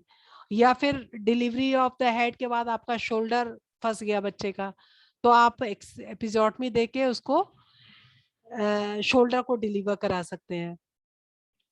तो इन केसेस में एपिजियोटमी आपको देनी होगी। अदरवाइज आपको एपिजियोटमी सब केसेस में नहीं देने की जरूरत है। उसके लिए आपको एक तो 2 चीज आपको हेल्प करती है जिसमें आपको एपिजियोटमी नहीं देनी पड़ेगी, और हेड की डिलीवरी मतलब बेबी की डिलीवरी में अच्छे से हो जाएगा। तो एक तो आप जब डिलीवरी कराते हैं तो एक हाथ आप अपना बच्चे के हेड के ऊपर रखते हैं जिससे बच्चे को फ्लेक्स करते हैं, और दूसरे हाथ से आप सपोर्ट देते हैं वेजाइना पेरिनियम को, तो पैड लगा के पेरिनियम को सपोर्ट करते हैं। सपोर्ट करने के बाद हेड फ्लेक्शन के करते हुए हेड की डिलीवरी होती है। हेड की डिलीवरी होने के बाद फिर उसको 1-2 मिनट का टाइम लगता है। आप वेट, उसको जबरदस्ती बच्चे को खींचने की कोशिश मत करिए, आप उसको रोटेट होने का टाइम दीजिए। बच्चा रोटेट करता है तो एंटीयर शोल्डर अपने आप आगे आ जाएगा। एंटीयर शोल्डर जब अपने आप आगे आ जाएगा तो आप एंटीयर शोल्डर की डिलीवरी में हेल्प करेंगे। तो उसको नीचे की तरफ पुश करके एंटीयर शोल्डर को डिलीवर कराएंगे, फिर ऊपर की तरफ करके फिर पोस्टीरियर शोल्डर को डिलीवरी कराएंगे, और फिर पूरा बेबी आउट होगा। समझ में आ रहा है कि नहीं? कोई कुछ बोल नहीं रहा है? नील नील मैम एक्चुअली हम ना सबको वो ये का ऑप्शन है म्यूट का, वो हम ऑफ किए हुए हैं। मैम आप जब क्वेश्चन करिएगा ना तो जस्ट 2 सेकंड रुक जाइएगा, हम सबको वो ऑप्शन ऑन कर अच्छा देंगे अच्छा सबके लिए, क्योंकि ना आप जब मतलब पढ़ा रहे हैं तो बीच बीच में सब अनम्यूट हो जाते हैं ऑडियो, ओके तो वो डिस्टर्ब हो ओके जाता है। इसलिए हम ओके अभी ओके सबको अनम्यूट करने का अथॉरिटी दे रहे हैं, तो सब लोग अपने हाँ आप को अनम्यूट कर नहीं सकते नहीं हैं। ठीक ठीक मैम ठीक, आप एक बार अनम्यूट करके थोड़ा सा हम पूछ ले सब लोगों हाँ को मैम क्या पूछ समझ सकते में। हैं, मैम पूछ सकते हैं, हाँ मैंने सबको कर दिया है। आप लोग हाँ अनम्यूट कर सकते हैं खुद को। अनम्यूट करके किसी को कुछ प्रॉब्लम है delivery of the head and delivery of the baby, तो उसके बारे में कुछ पूछ सकते हैं, या मतलब समझ में आ रहा है कि नहीं आ रहा है ये भी बता सकते हैं। आ रहा है मैम, समझ में आ रहा आ रहा है मैम। आ रहा है? Yes ma'am. कुछ कुछ नया कुछ लग रहा है कि तुम लोग रोज यही करते हो? यही करते हैं। रोज यही करते हैं जी लेकिन एक अच्छे तरीके से करोगे तो तुम्हारी मैडम भी खुश होंगी। जी मैम। ठीक है, you should be well organised सब चीज में। ऐसा नहीं हड़बड़, लेबर रूम में हड़बड़ाने की जरूरत नहीं है, आपको प्लान्ड होने की जरूरत है। सब चीज वेल ऑर्गेनाइज्ड हो, आप सब चीज के लिए प्रिपेयर रहें पहले से ही। किसी भी पेशेंट को पीपीएच हो सकता है, कोई भी पेशेंट किसी भी पेशेंट में एपिजियोटमी की जरूरत हो सकती है, किसी भी पेशेंट में, तो आप जरूरत के हिसाब से जो भी जरूरत है उस पेशेंट की, उस हिसाब से आप तो उसको मैनेज कर सकते हैं। मेन चीजें hello ma'am I am muting everyone ma'am, क्योंकि वो ओके ऐसे ही होता है, ठीक है इसीलिए मैंने हाँ सबको म्यूट। मैम आप क्वेश्चन करिएगा ना तो just give me few second so that कि ओके वो ऑप्शन को ओके हटा दे और ये लोग अपने आप को अनम्यूट करके आंसर कर सके। हम्म ठीक है मैम, हाँ continue ma'am, okay thank you. Okay. Delivery of the head is very important. Delivery head की कराते समय यदि आप नहीं घबराएंगे, उसको कंट्रोल असिस्ट करके अच्छे से असिस्टेड डिलीवरी कराएंगे, तो आपके पेरिनियल टीयर के चांसेस कम हो जाएंगे। तो पेरिनियल टीयर अवॉइड करने के लिए 2 चीजें बहुत इंपॉर्टेंट है, एक तो अच्छा पेरिनियल सपोर्ट, और दूसरा full flexion of the baby. आपका हाथ जो है बच्चे का जैसे फ्लेक्स, आप हेड फ्लेक्स कर देंगे तो जो हेड का साइज है वो छोटा होके बाहर निकलेगा, और यदि हेड को खुला छोड़ देंगे तो हेड का बड़ा हिस्सा बाहर निकलेगा, तो टीयर होंगे। ऊपर आपकी यूरेथ्रा की तरफ भी टीयर हो जाएंगे, नीचे वेजाइना पेरिनियल टीयर हो जाएगा। तो very good support and flexion of the head. और फिर उसके बाद जब हेड बाहर निकल आया तो उसके बाद आपको चेक करना है कि कॉर्ड अराउंड नेक तो नहीं है। यदि कॉर्ड होगी तो आपको उसी हिसाब से, तो लूज कॉर्ड है या एक कॉर्ड है या 2 लूप ऑफ कॉर्ड है, ये देखना होगा। यदि लूज कॉर्ड है तो आप लूज कॉर्ड है तो उसको बच्चे को डिलीवर करा सकते हैं, कॉर्ड के अंदर से होके भी बच्चा आ जाता है, या आप कॉर्ड को स्लिप कर सकते हैं। हेड पर से बेबी का हेड डिलीवर किया, उसके बाद आपने कॉर्ड को स्लिप कर दिया हेड पर से, और फिर आपने शोल्डर तब तक रोटेट हो गया, एंटीरियर शोल्डर की डिलीवरी करा ली, फिर आपने ऊपर की तरफ बच्चे को करके पोस्टीरियर शोल्डर की डिलीवरी करा दी, फिर आपका पूरा बच्चा अपने आप धीरे धीरे निकल आएगा। फिर आपको क्या करना है, उस बच्चे को लेके, यदि बच्चा तुरंत क्राई किया है तो माँ के चेस्ट पे, बच्चे को ब्रेस्ट पे, पहले से वहां पे एक आप बेबी शीट रखे रहेंगे, उस बेबी शीट पे बच्चे को डाल देना है, और मदर का ऊपर का कपड़ा आपको खोल देना है पहले से।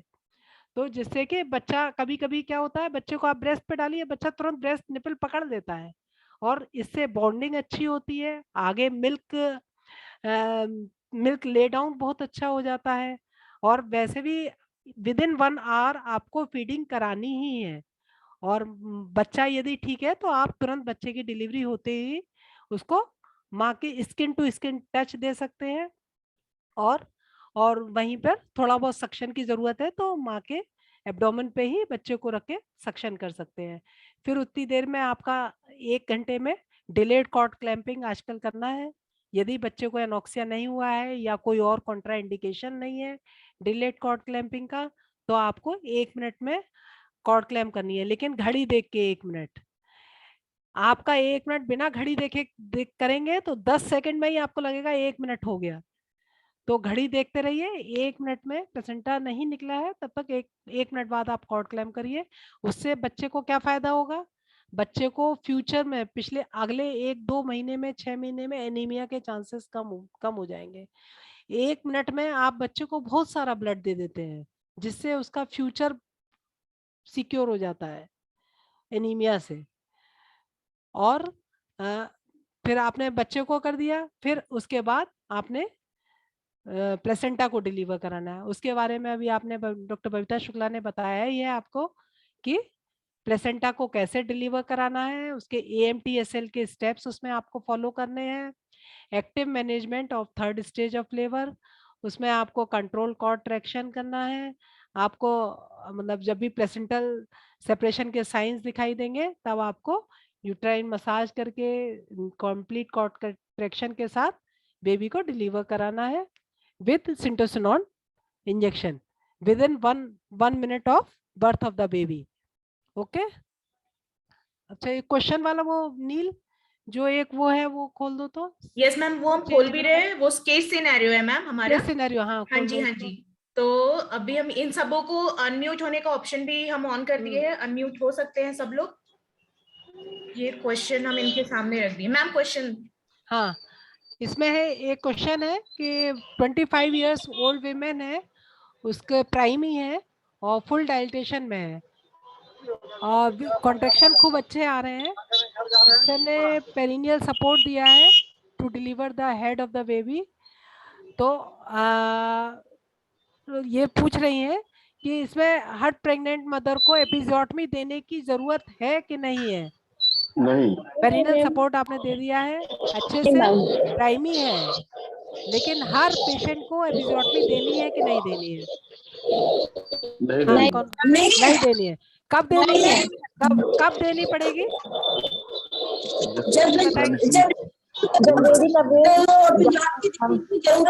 ये तो आपको पहले से मालूम है कि बेबी का वेट बहुत ज्यादा है,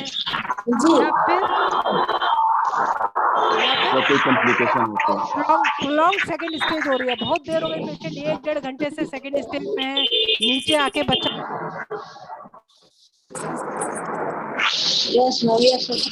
डॉक्टर मीनाक्षी मैम आप म्यूट हैं। कैसे म्यूट हो गए? मैम एक्चुअली हम ना वो गाड़ी जिसका आवाज आ रहा था उसको कर रहे थे तो बाय मिस्टेक आपको हो गया, तो ओके, हमने ध्यान ही नहीं दिया। सॉरी। ठीक है, ठीक है, तो एपिजोटमी इसमें प्राइमी है, फुल डाइलेटेशन में है, पेरिनियल सपोर्ट आपने अच्छे से दिया हुआ है। तो इसमें ये क्वेश्चन है कि आपको एपिजोटमी सब केसेस में देनी है कि नहीं देनी है? नहीं देनी। नहीं देनी नहीं है। देनी मैम। यदि देनी है तो किस केसेस में देनी है, कब देने की जरूरत पड़ेगी? बेबी वेट ज्यादा हो मैम तब, या हाँ। तो बेबी का हेड तो फंसा होगा 13 केजी तब। के एबव हो तो देनी। नहीं, एग्जैक्ट आपको 4 kg तो नहीं मालूम है, लेकिन एक मतलब एक आइडिया है पहले से कि बच्चा इसका हेल्दी है, या फिर हाँ सेकंड स्टेज में बहुत देर से रुका हुआ है हेड होगा। हाँ, आपको क्विक डिलीवरी करानी है, या आपको इंस्ट्रूमेंटल लग रहा है कि बहुत सेकंड स्टेज प्रोलॉन्ग हो गई है, आपको फॉरसेप्स लगानी है या वैक्यूम लगाना है, तब आपको एपिजोटमी देनी है।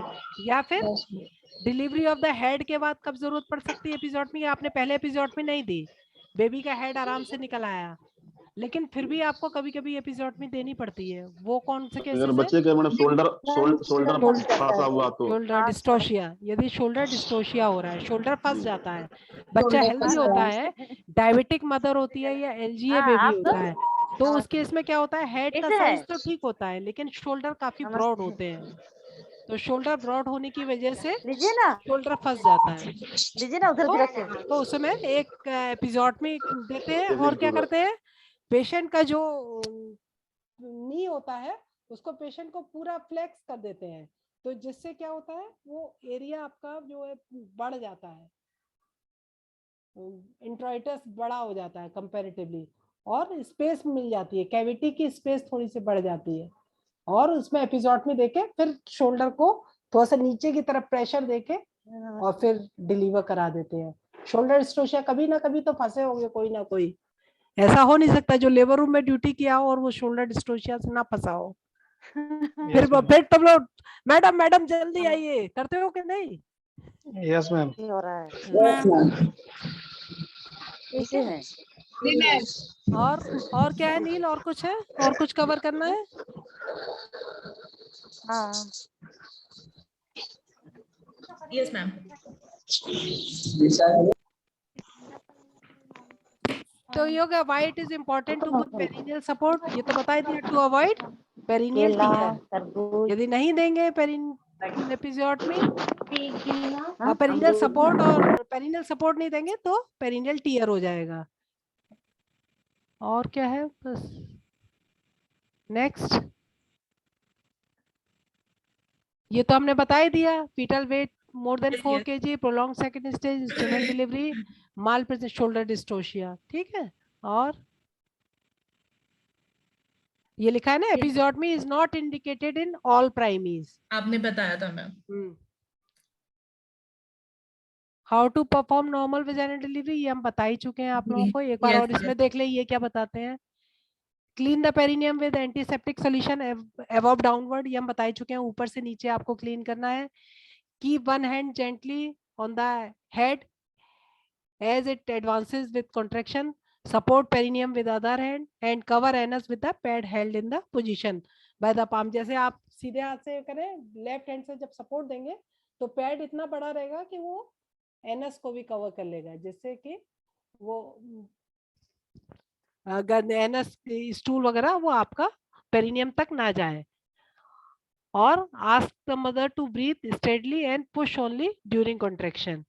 बस ड्यूरिंग कॉन्ट्रैक्शन पुश करे तो अच्छा, अदरवाइज वो हर समय पुश करती रहेगी तो वो डिहाइड्रेट हो जाएगी और एग्जॉस्ट हो जाएगी। तो इसीलिए पेशेंट को हमेशा बताना है कि केवल कॉन्ट्रैक्शन आए तभी पुश करना है, अदरवाइज उसके बीच में उसको मुंह खोल के आराम से सांस लेनी है।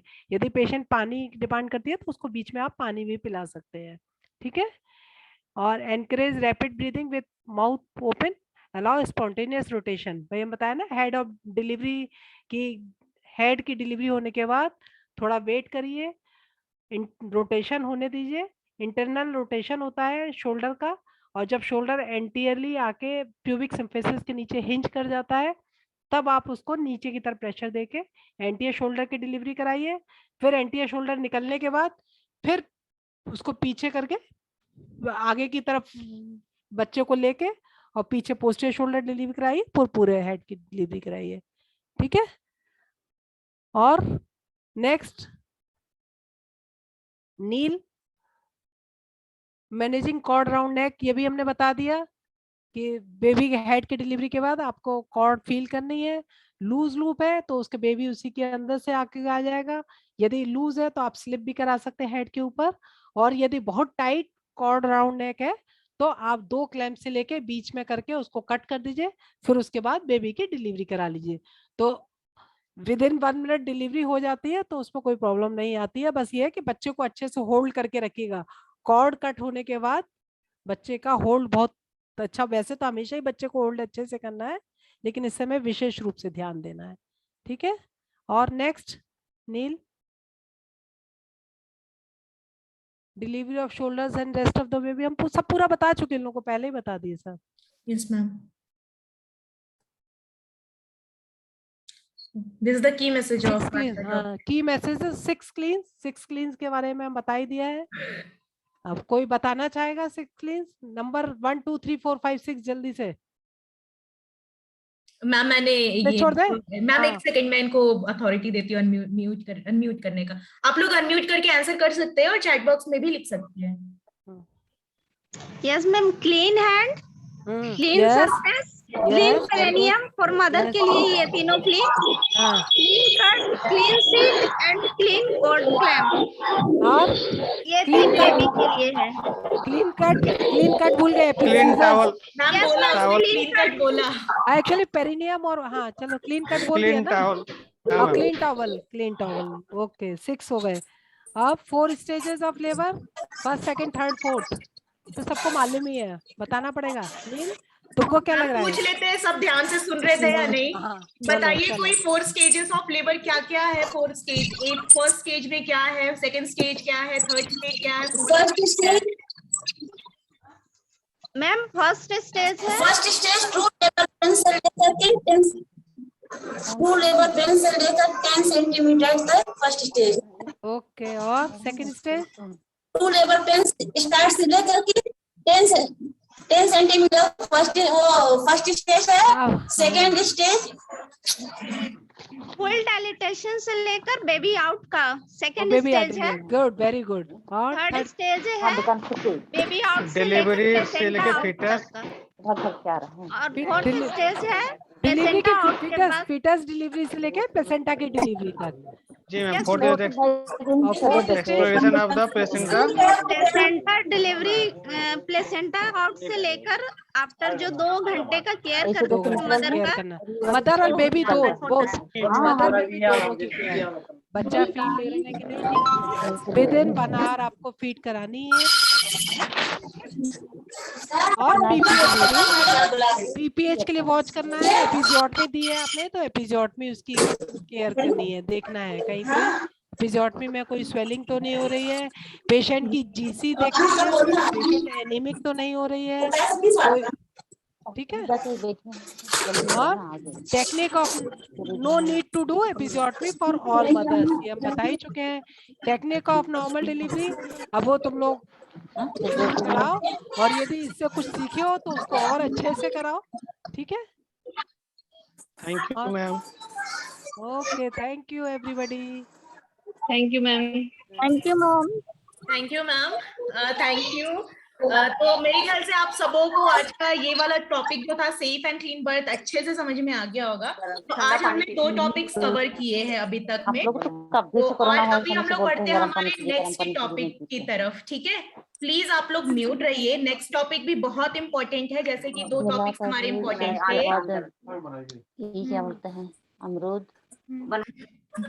तो हमारा जो नेक्स्ट टॉपिक है वो है एसेंशियल न्यूबॉर्न केयर, जिसको हम ENBC भी कहते हैं, एसेंशियल न्यूबॉर्न केयर, है ना। तो एसेंशियल न्यूबॉर्न केयर आज हम लोगों के साथ हमारे बीच मौजूद है रिस्पेक्टेड डॉक्टर किरण मैम।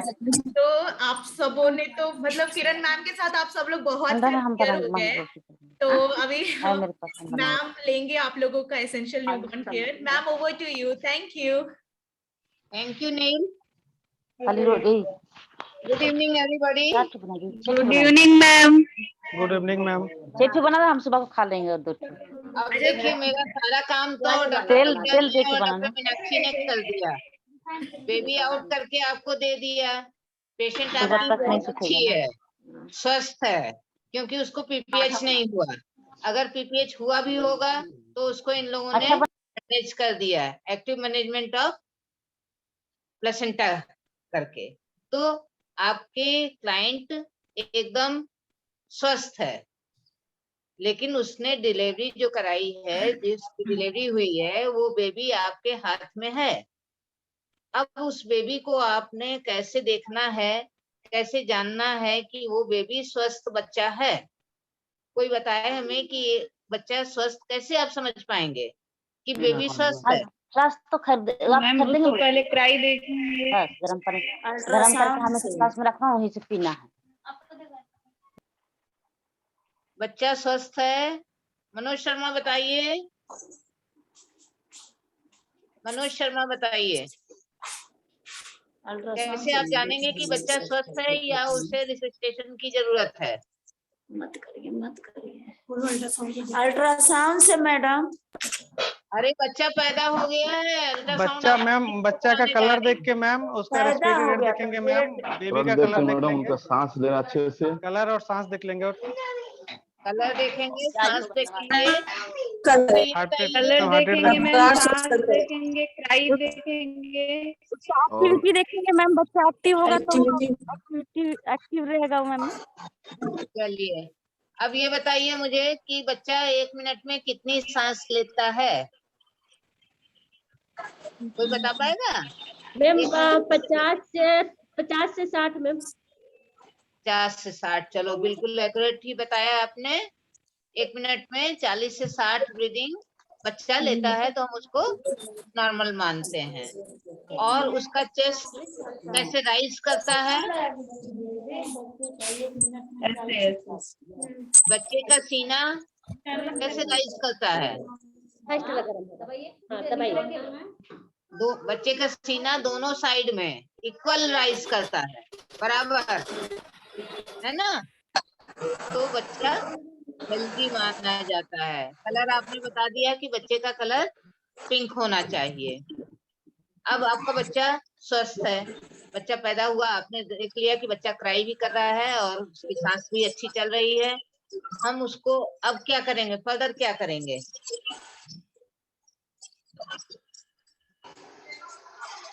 अगर बच्चा ठीक है मैम, तो कंगारू फीडिंग के लिए हम माँ का पेट में देंगे, माँ के पास बता देंगे मैडम। सबसे पहले बच्चे को माँ के पास लिटाएंगे। जी मैम। बच्चा स्वस्थ है, माँ के पेट पे लिटा दिया और उसको उसके लिए, अच्छा ये बताइए, सबसे पहले आप लोग ये बताइए कि आप बच्चे की डिलीवरी के लिए क्या क्या चीजों की तैयारी करके रखते हैं? बच्चा डिलीवर होने जा रहा है, उसके लिए किन चीजों की तैयारी करके रखते हैं? आदित्य सिंह, आदित्य सिंह बोले। आदित्य सिंह दिखाई दे रहे हैं हमें। म्यूकस रखना पड़ेगा मैडम। क्या रखना पड़ेगा? म्यूकस चेक करने के लिए। अच्छा, म्यूकस एक्सट्रैक्टर। चलिए, और FG6 रखना पड़ेगा। चलिए, FG6 भी रख लिया। और 10 ml का सिरिंज रखना पड़ेगा, उससे FG6 से वो मिलेगा। और आपके साथ ऑक्सीजन अगर रखा जाता है, जो ऑक्सीजन भी बिल्कुल सही।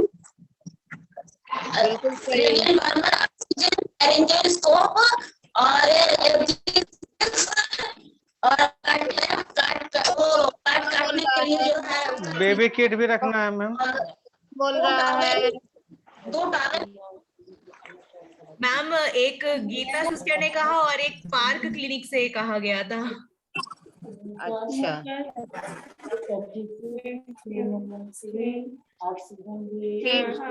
आदित्य सिंह बोल रहे हैं।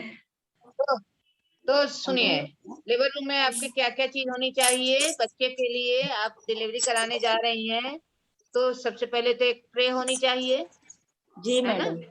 ट्रे में आपके 2 टॉवल होने चाहिए बच्चे के लिए।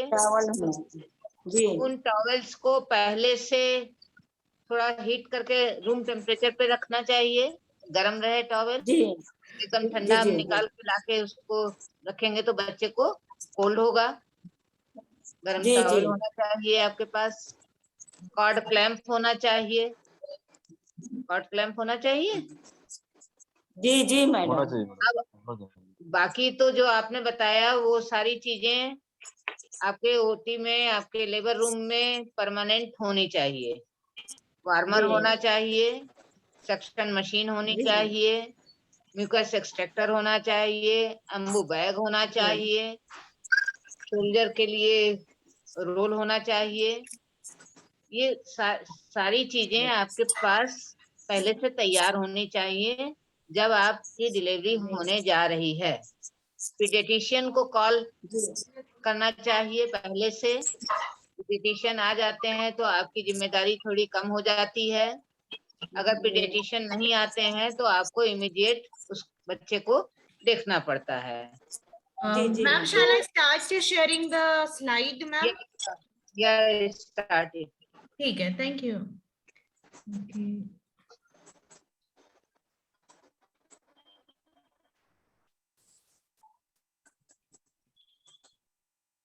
यार हम ही लोग का नेटवर्क खराब है, सबका खराब है। स्टॉप किया। मैम मेरे ख्याल से ये विजिबल है ना? हाँ मैम सॉरी, आप म्यूट हो गए हैं।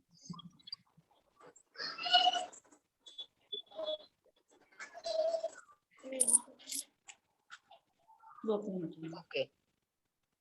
तो न्यूनेटल का इम्पोर्टेंस क्यों है कि हम उसकी केयर करें? बच्चे तो पैदा हो जाते हैं, ठीक है, लेकिन न्यूनेटल केयर करने के लिए हमें मॉर्टेलिटी को और स्टिल बर्थ को बचाना है। कुछ परसेंटेज ऐसे होते हैं, जैसे 27% है जो कि एंटीपार्टम में ही डिलीवरी से पहले ही डेथ हो जाती है। 21% बच्चे हैं जो कि ड्यूरिंग डिलीवरी इंट्रापार्टम में उनकी डेथ होती है। और कुछ बच्चे हैं जो कि डिलीवरी हो गई है और उसके बाद 19% बच्चे जो हैं उनकी 24 घंटे के अंदर डेथ होती है। और रेस्ट जो 33% बच्चे हैं उनकी डेथ 1 महीने के अंदर होती है।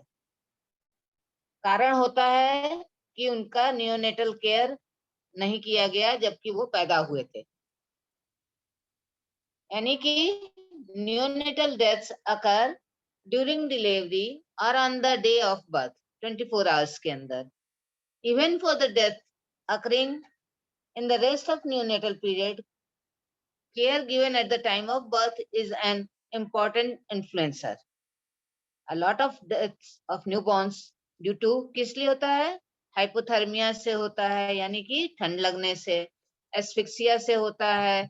कभी कभी हम लोग कहते हैं ना कि बच्चे ने गंदा पानी पी लिया था या बच्चे ने पानी पी लिया था, तो एस्फिक्सिया हो सकती है, उसके सांस में रुकावट आ सकती है। और हमारे अच्छी तरह से केयर न करने की वजह से बच्चे को इन्फेक्शन हो गया, जिसकी वजह से बच्चा 24 घंटे के अंदर भी मर सकता है और 1 महीने के अंदर भी धीरे धीरे जाके उसकी डेथ हो सकती है। तो ये चीजें हैं जिसके लिए कि हमें तुरंत न्यूबॉर्न की केयर करने की जरूरत होती है। Next slide please. Ma'am again we have one case scenario here. एक केस सिनेरियो है मैम। Here is a case scenario. मान लीजिए कि किसी लेडी ने एक हेल्दी बेबी को बर्थ दिया, यानी कि अच्छी तंदुरुस्त लड़की पैदा हुई उसके, और बेबी स्टार्टेड क्राइंग। अब आप हेल्थ केयर प्रोवाइडर हो, आप इमीडिएट क्या क्या करोगे उसके साथ? कोई बोले स्वास्थ्य hospital? Ma'am just a minute, मैं सबको वो ऑप्शन दे देती हूँ अनम्यूट करने का। सबको करोगी तो सब हाँ। एक साथ बोलेंगे। मैम एक्चुअली ये वाला ये ऑप्शन ही है ना कि अगर हम इसको हटा देते हैं तो सब लोग खुद को ही अनम्यूट कर सकते हैं, और अगर हम इसको क्लिक करके रखते हैं तो कोई म्यूट नहीं कर सकता अपने आप को, तो वो था इसीलिए। तो अभी मैम ने जैसा कहा कि स्वास्थ्य हॉस्पिटल से मैम ने पूछा है, तो आई रिक्वेस्ट, आग्रह करती हूँ मैं स्वास्थ्य हॉस्पिटल से कि प्लीज आप आंसर करिए इस सवाल का, जो मैडम ने पूछा है अभी सवाल ना, उनका आंसर करिए प्लीज। स्वास्तिक हॉस्पिटल,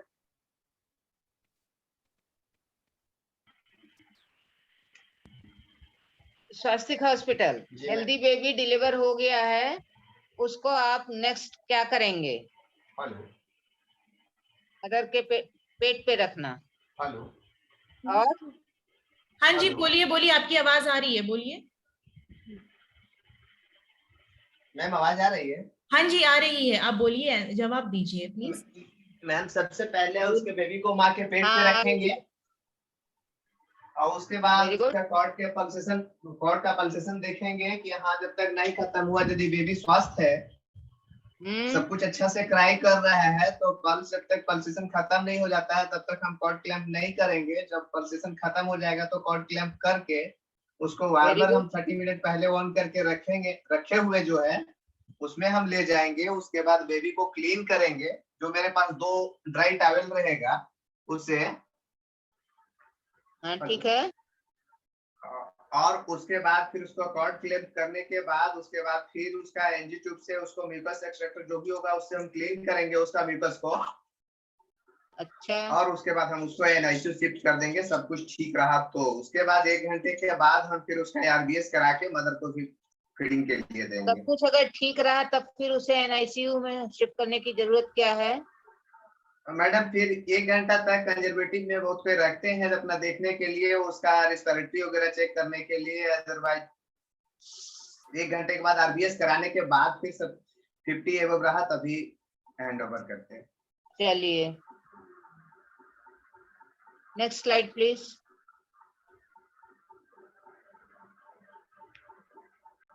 तो देखिए एसेंशियल न्यूबॉर्न केयर में आपके पास क्या क्या होना चाहिए? एक घड़ी होनी चाहिए, सबसे ज्यादा इम्पोर्टेंट चीज है। घड़ी इसलिए होनी चाहिए कि आप टाइम भी देख सकें, कितने बजे बच्चा पैदा हुआ है। फिर आप देख सकें कि आप 1 मिनट में आपके लिए जो सबसे ज्यादा इम्पोर्टेंट समय है, गोल्डन टाइम है, उसी 1 मिनट के अंदर बच्चे को हमें रिवाइव भी कर लेना है।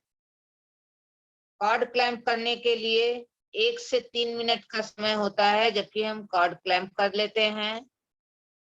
अगर कोई दूसरी कंडीशन नहीं होती है तो, अगर कोई और खराब कंडीशन होती है तो हम कॉर्ड क्लैंप तुरंत नहीं करते हैं। पल्सेशन जब स्टॉप हो जाता है तो 1 to 3 मिनट्स के अंदर कॉर्ड को क्लैंप किया जाता है। घड़ी उसके लिए भी जरूरी है। फिर बेबी को आपने माँ के एब्डोमेन पर रख दिया जैसे ही डिलीवर हुआ। थर्ड पॉइंट है कि बेबी को 2 टॉवल आपने रखा हुआ है, एक टॉवल से आपने बच्चे को पोछा, ड्राई किया और दूसरे टॉवल में उसको रैप कर दिया। अगेन कॉर्ड क्लैंप आपने किया। फिर बच्चे का वेट लेते हैं, वेइंग मशीन होना चाहिए वहीं पर। क्यों होना चाहिए? कि अगर नॉर्मल बच्चे का वेट कितना होता है? 2.5 kg ma'am. 2.5 kilo. 2.5 kg ma'am. 2.5 kg से नॉर्मल बेबी का वेट होता है। अगर उससे कम होता है, इसीलिए वेइंग मशीन की हमें जरूरत है कि अगर बच्चे का वजन कम है तो फिर हमें उसको स्पेशल केयर देनी पड़ेगी। अगर बच्चे का वजन ठीक है, क्राई कर रहा है बच्चा, सांस ले रहा है ठीक से, तो फिर हमें उसको बहुत ज्यादा स्पेशल केयर की जरूरत नहीं है। उसको साफ करके और हाथ में रबर बैंड, उसका बैंड बांध के, जो ये बैंड आप देख रही हैं, बैंड एक पिंक कलर का है, एक ब्लू कलर का है। पिंक कलर का बैंड बेबी गर्ल बेबी को बांधा जाता है और ब्लू कलर का मेल चाइल्ड को बांधा जाता है। तो ये आइडेंटिफिकेशन के लिए है और इतना सामान आपके लेबर रूम में होना चाहिए। अगर बेबी हेल्दी है, क्राई कर रहा है, आपने उसको टॉवल में रैप कर दिया है, आप तुरंत उसको लगा दीजिए।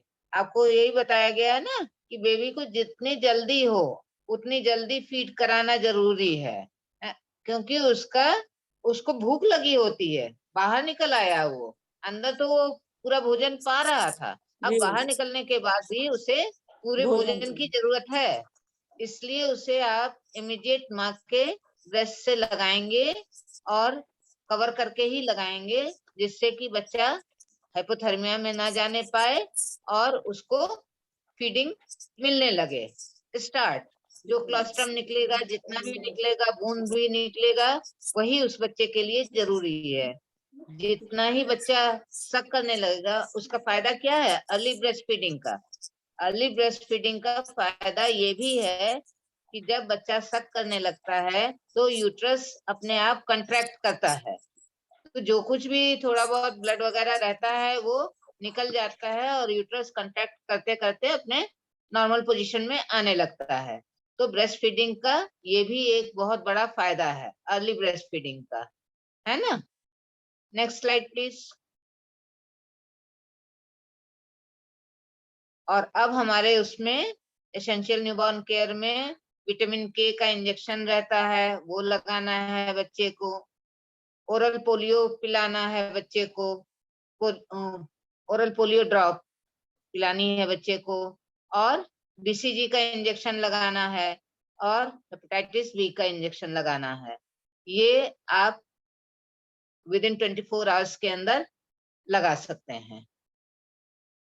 और देखिए, ब्रेस्ट फीडिंग बच्चा कर रहा है, जिससे कि माँ को भी फायदा हो रहा है। माँ को जो पेन था, इतनी देर से वो पेन बियर कर रही थी, उस पेन को माँ जब बच्चे को पा जाती है तो वो पेन हुई भूल जाती है। इसलिए ब्रेस्ट फीडिंग इमीडिएट स्टार्ट करना जरूरी है। अगर आपके साफ सफाई में थोड़ी देर भी हो जाती है तो घंटा आधा घंटा से ज्यादा समय नहीं लगता है। अगर आपके दिमाग में है कि हमें तुरंत ब्रेस्ट फीडिंग करानी है तो आप बच्चे को माँ से लगा सकते हैं विद इन हाफ।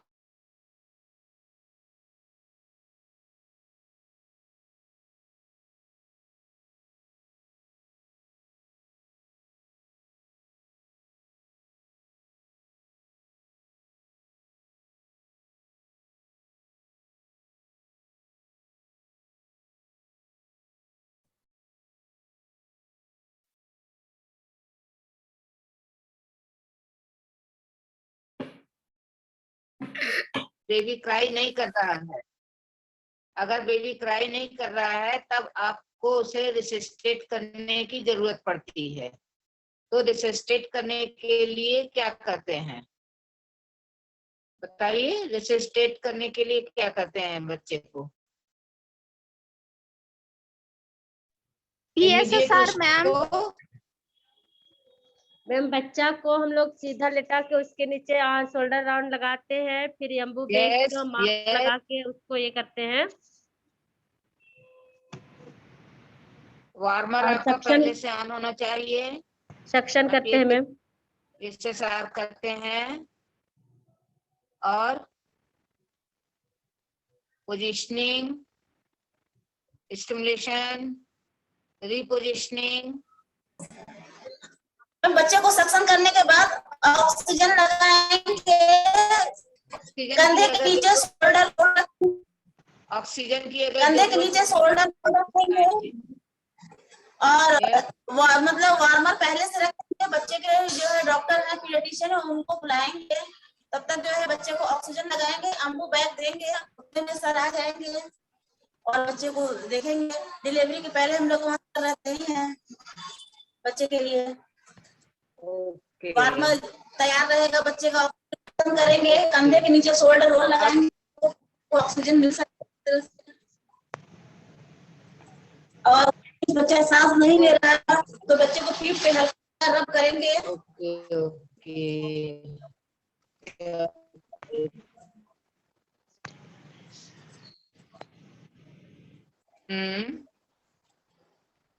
और अगर हमें बच्चे को दूसरी जगह रेफर करने की जरूरत पड़ी तो उसको अम्बू बैग के साथ भेजा जाएगा, है ना।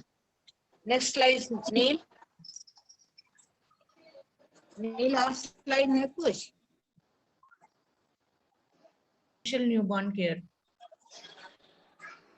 ओके, खत्म हो गया? हाँ तो ये मैंने पहले भी आपको बता दिया था कि न्यूबॉर्न का डेथ किन किन कारणों से हो सकता है? जैसे कि हाइपोथर्मिया से, अगर हमने उसको वार्म नहीं किया बेबी को और कोल्ड एनवायरनमेंट रहा, मान लीजिए कि जाड़े के दिन है तो कोल्ड एनवायरनमेंट रहा और बच्चा चूंकि अंदर से निकला है गर्म एनवायरनमेंट था, बाहर आया उसको कोल्ड एनवायरनमेंट मिला, उसको हाइपोथर्मिया हो गया, एस्फिक्सिया हो गया, अगर गंदा पानी पी लिया है बच्चे ने, सांस नहीं ले पा रहा है, या किसी भी तरह से इन्फेक्शन हो गया, तो इन सब चीजों से हमारे बच्चे का न्यूनेटल डेथ का रेट बढ़ जाता है। इन्हीं सब चीजों को बचाने के लिए हमें न्यूबॉर्न केयर की जरूरत पड़ती है। Conducting all the steps of essential newborn care. Ma'am आपका वॉइस ब्रेक हो रहा है किरण ma'am.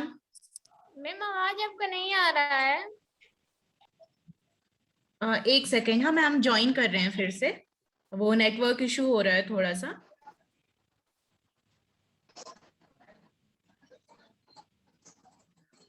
Doctor Kiran ma'am, I think ma'am join कर रहे हैं, तब तक हम लोग की मैसेजेस देख लेते हैं। तो आप लोगों को अभी जैसे मैम अभी बोल रहे थे ना कि हमने देखा कि न्यूबॉर्न का जो डेथ होता है ना, मतलब क्यों हो रहा है, क्या रीजन है इसका, ये बात की आप लोगों ने मैम के साथ। मैम आपका वॉइस थोड़ा ब्रेक हो रहा था मैम, प्लीज कंटिन्यू।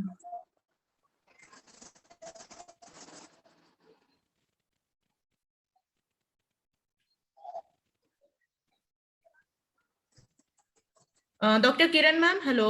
नहीं हो गया था, ठीक है। तो अब सब लोगों ने समझ लिया ना कि न्यूबॉर्न केयर क्यों बहुत इम्पोर्टेंट है, क्योंकि आपने बच्चा पैदा करा है। यस, साउंड नहीं आ रहा है क्या?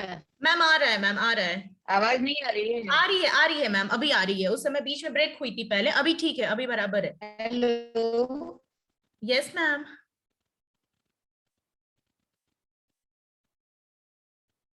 Ma'am hello. हेलो, हाँ जी मैम बोलिए मैम, आपकी आवाज आ रही है। ओके। अच्छा, तो आप लोगों ने अभी देखा कि न्यूबॉर्न केयर क्यों जरूरी है, जिससे कि हम लोग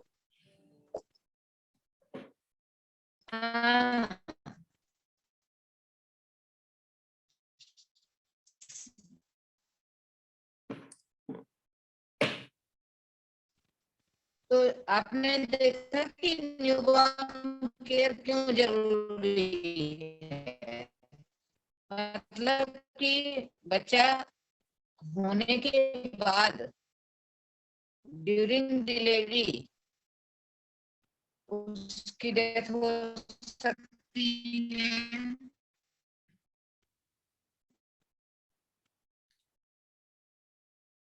आई थिंक मैम का थोड़ा सा नेटवर्क इशू हो रहा है। ठीक है, तो हम लोग इसको बाइंड अप कर लेते हैं। अभी जैसे मैम ने बताया आप लोगों को कि न्यूबॉर्न के लिए जो केयर हम लोग दे रहे हैं न्यूबॉर्न का, है ना, वो क्यों जरूरी है। ठीक है, ये समझ में आ गया होगा सबों को कि क्यों जरूरी है, एसेंशियल न्यूबॉर्न केयर करना क्यों जरूरी है ना।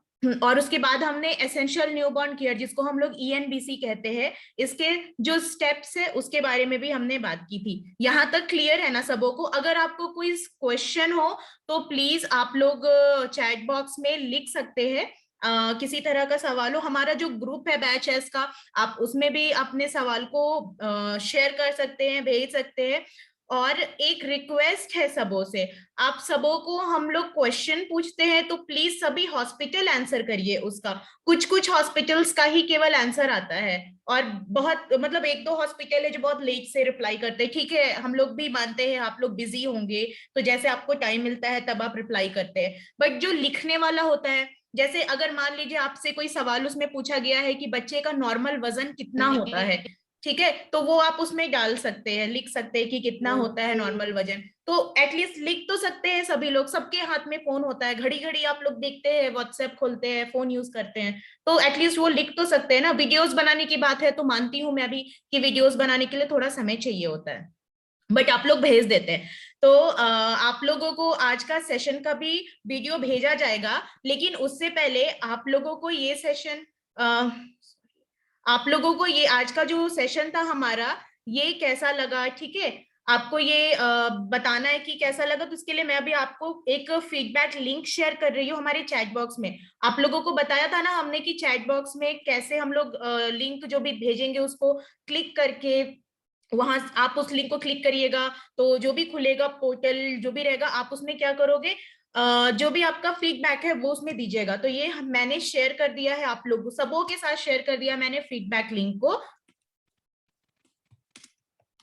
ठीक है। उस लिंक को क्लिक करिए और आज का सेशन कैसा लगा आप लोगों को वो उसमें जरूर बताइए। आप लोगों को जो भी पढ़ाया जा रहा है,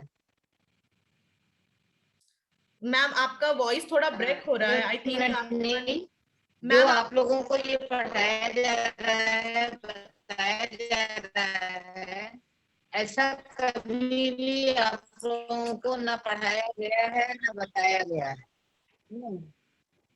Audible? Yes, now you are audible, ma'am. Yes, yes, now you are audible. Yes, ma'am. Please continue. Thank you. Okay.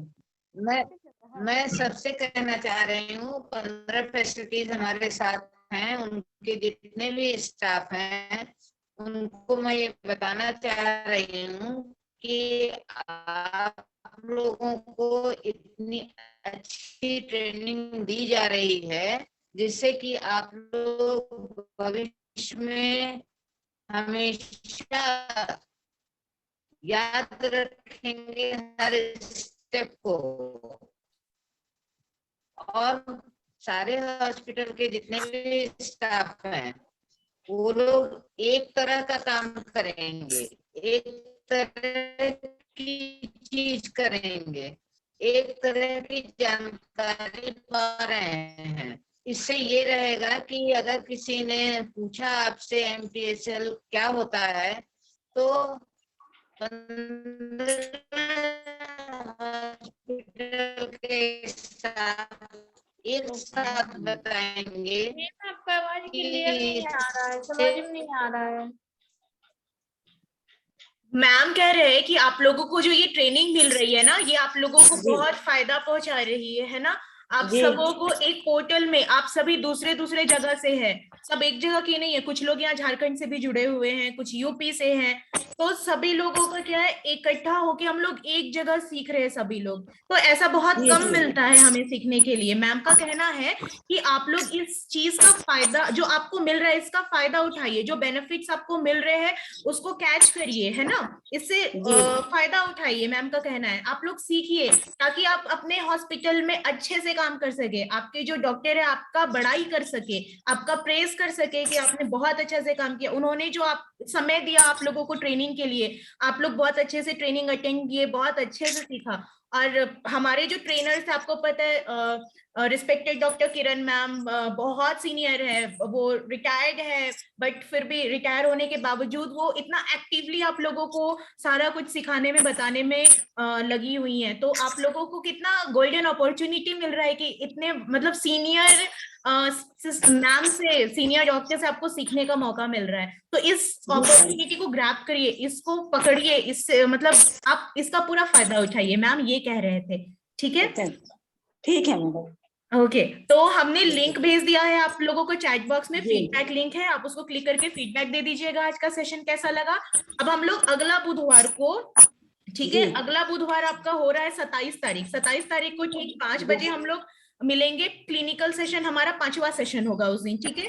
तो उस दिन हम लोग 2 टॉपिक पढ़ेंगे, एक है पीपीएच और दूसरा है पोस्टपार्टम केयर। तो उससे पहले आज का जो 3 टॉपिक हुआ है इससे रिलेटेड आप लोगों को होमवर्क दिया जाएगा और ये होमवर्क आप लोग आजकल में ही भेजिएगा, ठीक है? कोशिश करिए आजकल में भेजने का, ठीक है? Okay okay ma'am. Okay, thank you so much ma'am. Thank you everyone, thank you ma'am. मिलते हैं नेक्स्ट सेशन में हम लोग। Thank you, bye bye, take care everyone. नमस्ते मैडम। नमस्ते नमस्ते।